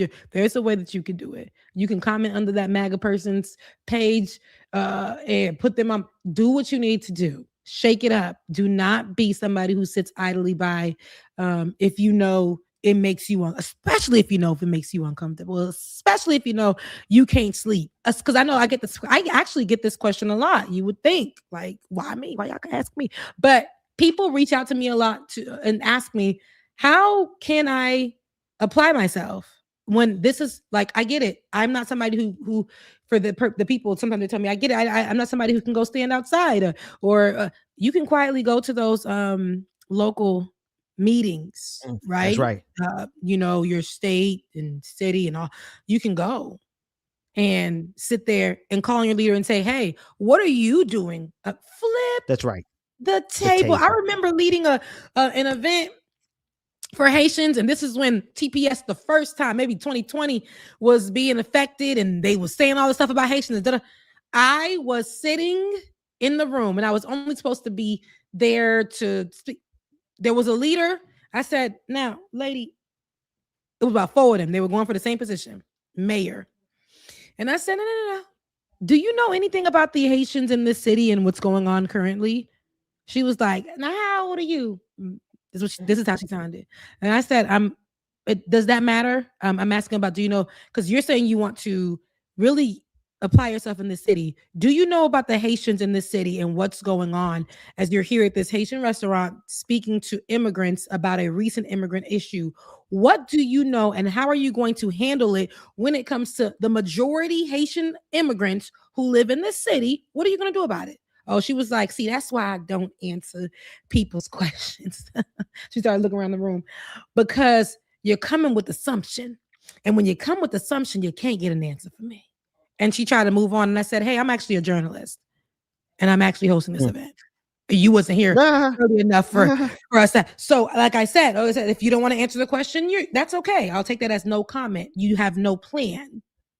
You have no understanding about how majority of the immigrants who are Haitian in your proposed jurisdiction, your area, you have no idea what they're going through. And it's not something that's at the top of your list to handle. Yeah. You flipping tables, baby. I was in there flipping them, flopping them, moving them. They was Legos. I was creating stuff, baby. Play-Doh. Stop playing with me. Look, and if you want to know what's something legal you could do, because I know I've been talking about that lady at the burning down the ice. Well, so cute, try to set an ice facility on fire with lighter fluid, but you don't have to go there. What you literally can do, don't go there. I guess that's the right language, but you don't don't go there. Go to your city council meeting and turn up. Go to your school board meeting and turn up. Go anywhere there is leadership that one is voted in and two being paid by the taxpayer dollar. Go there and let it all out like this sister does in this video. I want y'all to take a look at this because she was like, they try to cut her off. I don't know if you've ever gone to speak at a city council meeting, but the way it works is you go there, you get there early and you sign a card, and however many citizens in every city I've ever spoken in, however many citizens sign up to speak, the city is required to let them speak. Well, this guy decided that he was going to cut off the speaking because I guess he was tired of hearing about ICE. And this black woman went in there and said, "Not today, Satan. You don't know who I am." Listen to this. Concludes the... No. Everyone here today is here due to what's going on in Alhambra. Sorry, sorry. No, everything else can wait. I'm sorry. I'm sorry. Everything else can wait. We are here regarding ICE. Everything else, it can be out of order. You must not know who I am. It can be out of order. You need to continue public comment. Your city council meeting can take up to 2 hours. We are here concerned about ICE, and we want public comment regarding ICE to continue. So change your agenda for the evening and move public comment now. I'm sorry. We have high school students here to speak on one of the items. I'm not going to ask them to stay here until midnight. Who's here to speak? We have high school students that are here to speak on an item, and I'm not going to let them stay until midnight to speak on another item. I think these high school students understand that their lives are in danger right now and they can be murdered in the street by ICE. So I think those high school students are going to wait too. We're going to take a 5-minute break. We're going to take a 5-minute break if that's what you need. But I want public comment to continue. This is not how this is going to go. That is how it's going to go. It's how it's going to go today. I don't care what any other city council meeting is like. We'll be back. Recess for 5 minutes. Becky, flip some tables. You better act like it is a cooked steak that you trying to cut, baby. We shaking them and then we flipping them. That's how you do it. I love that. That's actually not the only. There was another woman that I seen that, and that's what I was asking. Is this Florida? Because there was another woman that I see that also did something similar, called out the man in the middle of one of these city council meetings, and said that you will not bully me as you've been doing in the streets. Oh, she set it on fire. Okay, she set it on fire, and so you gotta go to these meetings. Like, don't bully me because I'm over here fighting for people's rights. Don't come to don't do none of that. That's what you do. She said, you're not going to, she said, I'm claiming my time.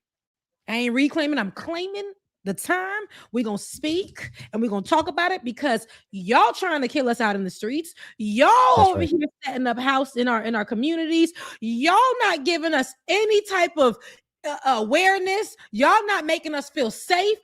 And that's exactly what we have you in office for. How do you plan on dealing with this? Everybody lives in a city. Everybody lives in a city. Everybody underneath the sound of our voices lives in a city. There's a city council in your city. Yeah. Again, there's levels and there's tiers to this. Not everybody is going to be on the front line. Not everybody needs to be. That would be just straight chaos. Not everybody is going to be a tactical activist. Let's just call it. Everybody's not going to be a kinetic activist. And not everybody needs to be, because that's kind of what Donald Trump wants. They want violence.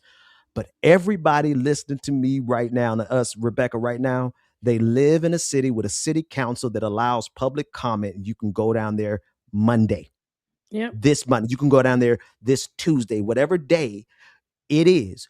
Go down there, especially if there's an ICE facility that's being built in your city. Yeah. If it's being built in your county, go down to the council meeting, the county council meeting. Sign up for public comment and let them have it. So if you ask, like, what can anybody do? Y'all, if you want to flip a table, the first place to flip a table is your city and your county council meetings. Yes. And that's exactly what I've been telling the people who have been reaching out to me. And that is what you need to do. If you go locally, you can go to, I've watched this lady who was running for mayor in the city I live in, predominantly white. The person that was her opposition, which was Republican, she was, I want to say independent, but the person that was her opposition kept going to where she was writing her campaign slogans or all this other stuff and erasing it because he was friends with another higher up in the city that made it illegal for her to write, even though it was legal for her to write in that area or something like that.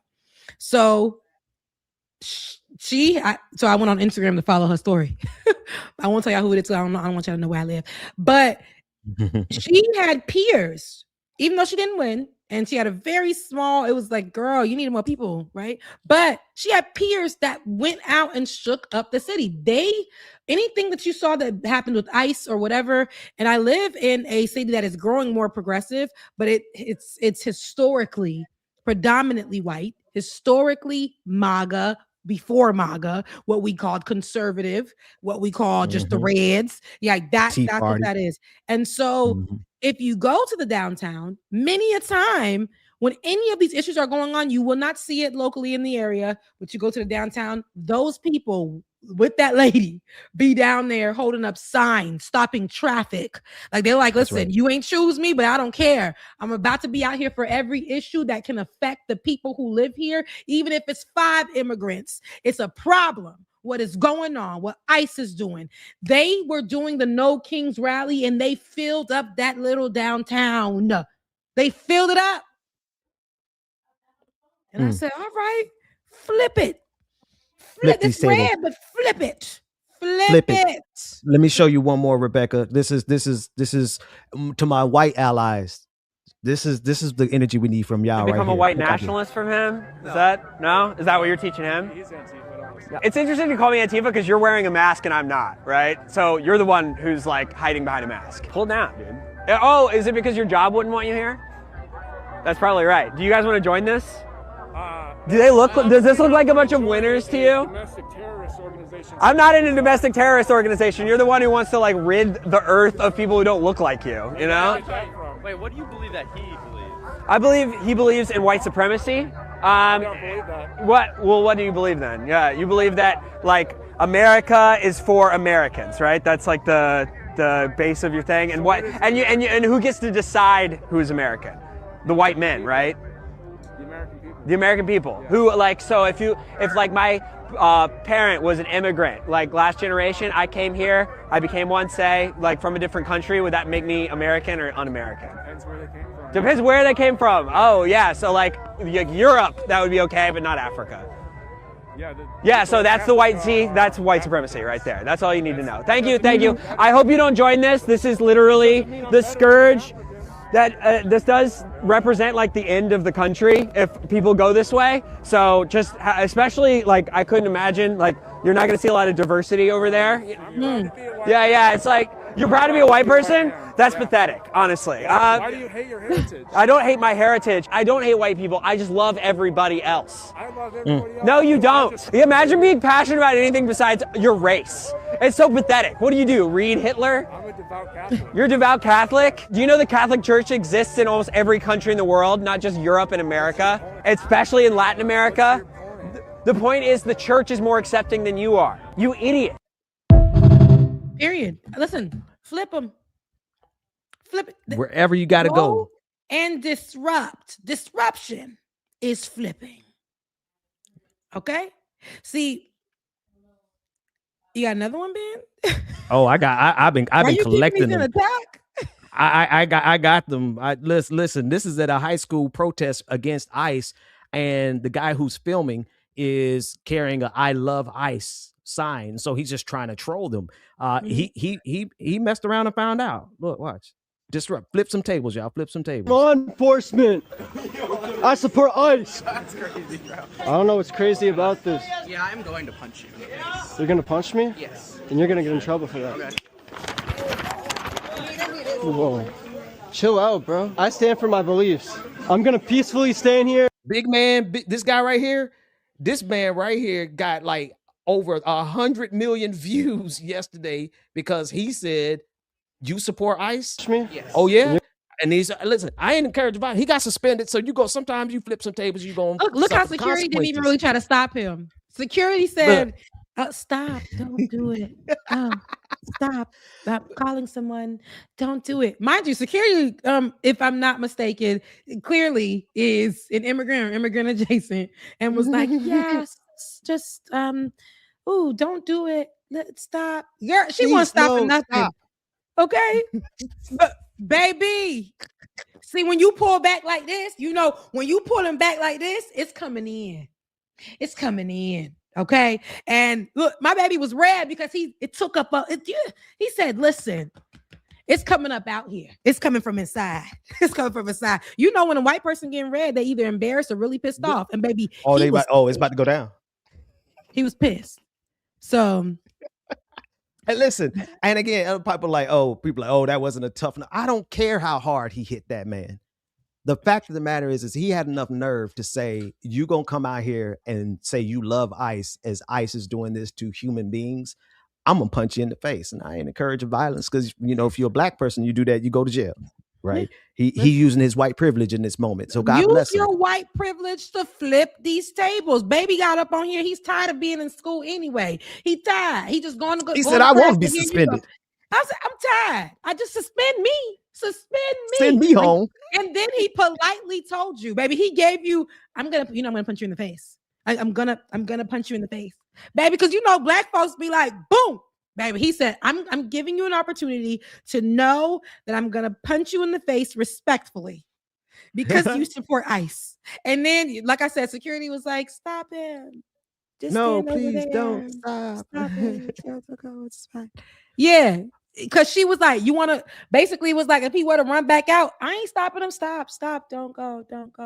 Yeah, because clearly you want to troll, you want to play around, you want to go viral, beloved. I'll give you a reason to go viral, and then you can post this video because you want to be the next what's the little boy that came out in shot people and they helped him. Kyle Rittenhouse. I'll be forgetting their names. Kyle Rittenhouse. You want to be the next Kyle Rittenhouse. You want to be the next like Tommy Lahren. You want to be the whatever that girl's name that was on social media that probably the whites found out that she's like 1% black or something. Yeah, you want to be one of those people. Yeah, go ahead and try your best. But especially when it comes to ICE right now, ICE is killing white folks. Yeah. It's a different type of situation over here. White folks is getting involved in the conversation. So, white folks want to flip the table, bust some heads. Look, politely, respectfully. Go. Listen, but here's the thing. But what the previous video showed, this video right here, is like you don't even have to get violent, right? I recommend as a black man who understands what happens when black people get angry, and we show just a little bit of like, if I raise my fist, they gonna shoot me. Black person raise their fist, we get shot, right? Mm-hmm. So as a black man who understands that principle, I ain't encouraging anybody to enact any violence, right? But it doesn't take that. It just takes having enough nerve to stand up and say something. And you might quiver, your voice might tremble, your knees might quiver, but my God, you're gonna feel like a Giga Chad afterwards. You're gonna feel like a champion afterwards because you would have done your one little part. I mean, there's 350 million Americans, and half of us ain't insane. The other half might be, but if each of us do our own little part, just that little micro transaction, that you're saying something to your family members. And like I think you already said this, Rebecca, some of us can flip our tables right within our family. You ain't got to burn nothing down. You ain't got to go and riot. You don't even got to go to a protest for per se. Just flip the tables in your family group thread and text. Mm-hmm. Do that. Oh yeah. But like get in there and be like, yeah, mom, the way that you said ICE is going to protect us, here's who it's protecting. And post a picture of Renee. Yeah. Get in there, shake it up. And say, you know what, mom? I'm not coming home for whatever. I'm not coming home for whatever holiday. I'm not coming home for Easter because I don't want to be around a person. And then list off with put screenshots of your mama text messages. Yes. Shut it down. I'm usually never pro that, but in this lifetime, baby, it's time to get a little like flip the tables. Flip the tables. Yeah, it's 3:00.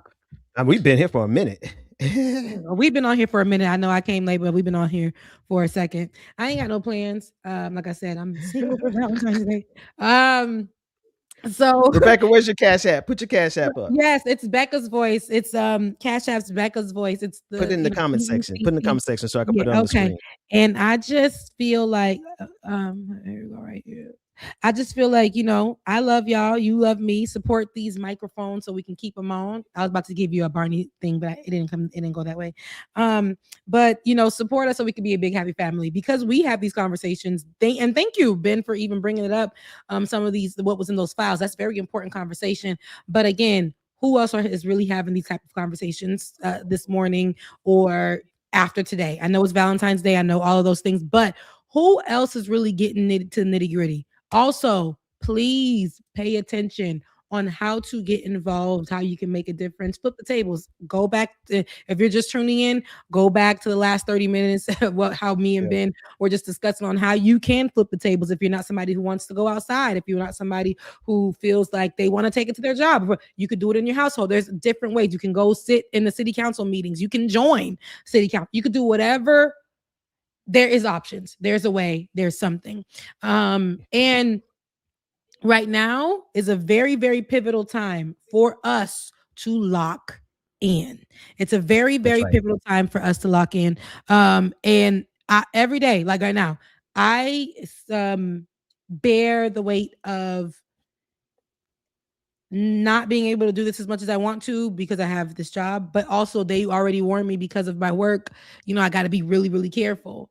So I'm choosing to flip the tables over here by continuing the work, although I know I need the income. You know what I mean? So I think that in these particular moments, choose what clique you claim. like that's you got to choose. What set do you rep? That is what clique you claim, and be mindful on the side that you choose. So I can, so that you because whatever side you choose, just think about that white boy. I'm just gonna have to punch you. I'm just gonna have to punch you. I was like, I didn't know which white boy you were talking about. You talking about not this one, not the peaceful one. You talking about my man right here. Yep.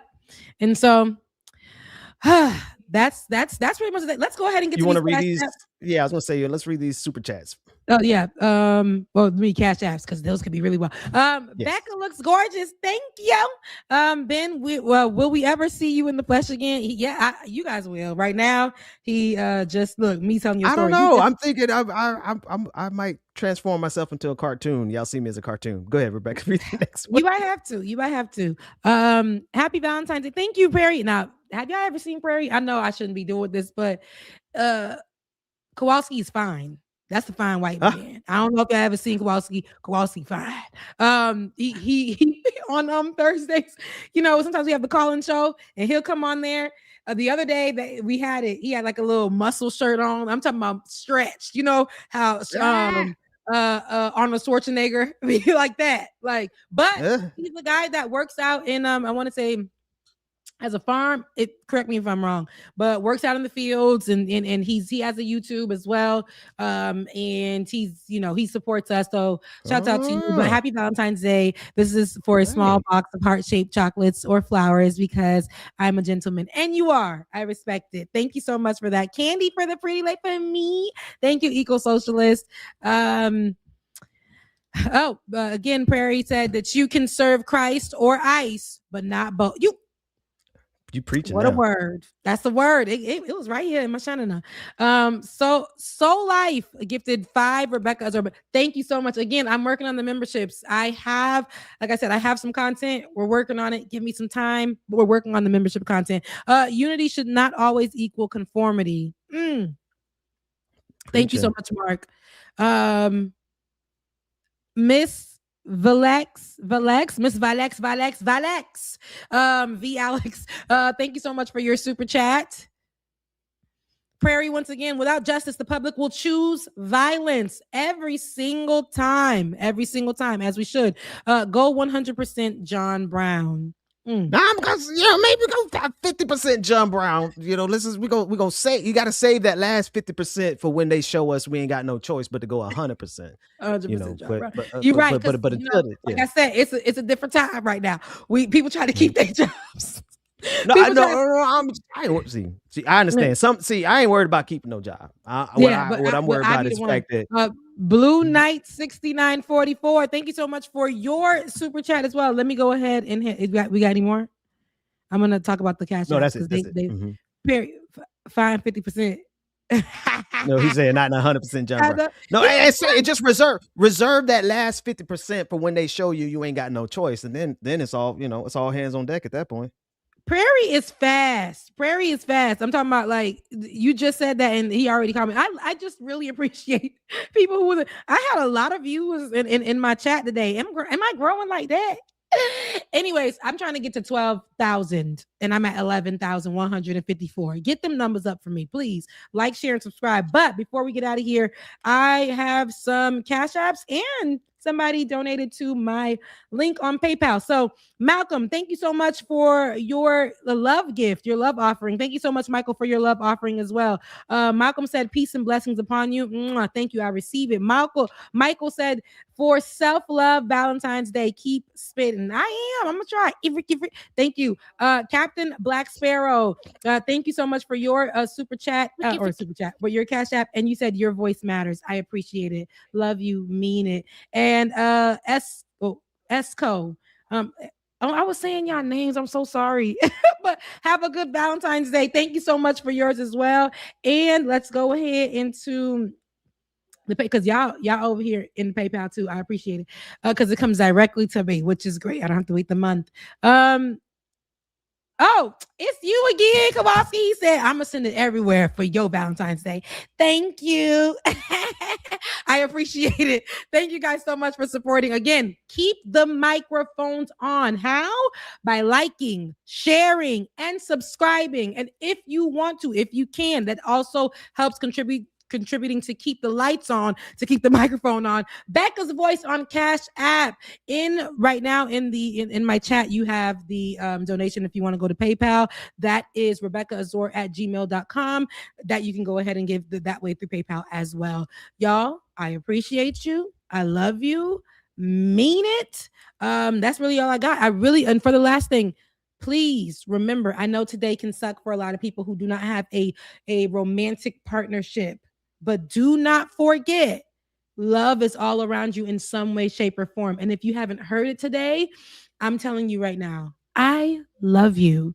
I love you. I love your smile. I love how you support me and love on me. I love how you get up in the morning and say, I'm going to try this again. I love how you take care of your hair, take care of your animals. I love how you take care of your plants. I love how you make sure that you go and work out every day. I love how you love on your mother. I love how you get in the kitchen and make sure that you got a meal. I love how you love on your children. I love you, and I mean that. And if the love that I'm giving you doesn't matter, remember, you got to love you too. And you deserve that. Just like the man that passed away from Dawson's Creek. He said that, and that was a message. Make sure that you know you deserve love no matter what.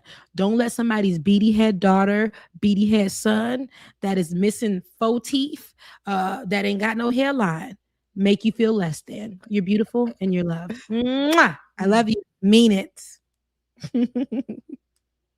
Go and be free. The work that we're doing here is not going to stop when it comes to these type of discussions. It's going to be for us and by us here on this platform when the media is telling us to look the other way. Your support is what helps us move forward. Join patreon.com/like it or not. Help us grow.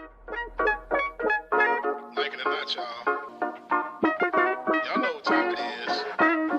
It's time for Like It or Not. With Rebecca Azor. Let's start this damn show. Yes, it's time for Like It or Not. With Rebecca Azor. Let's start this damn show.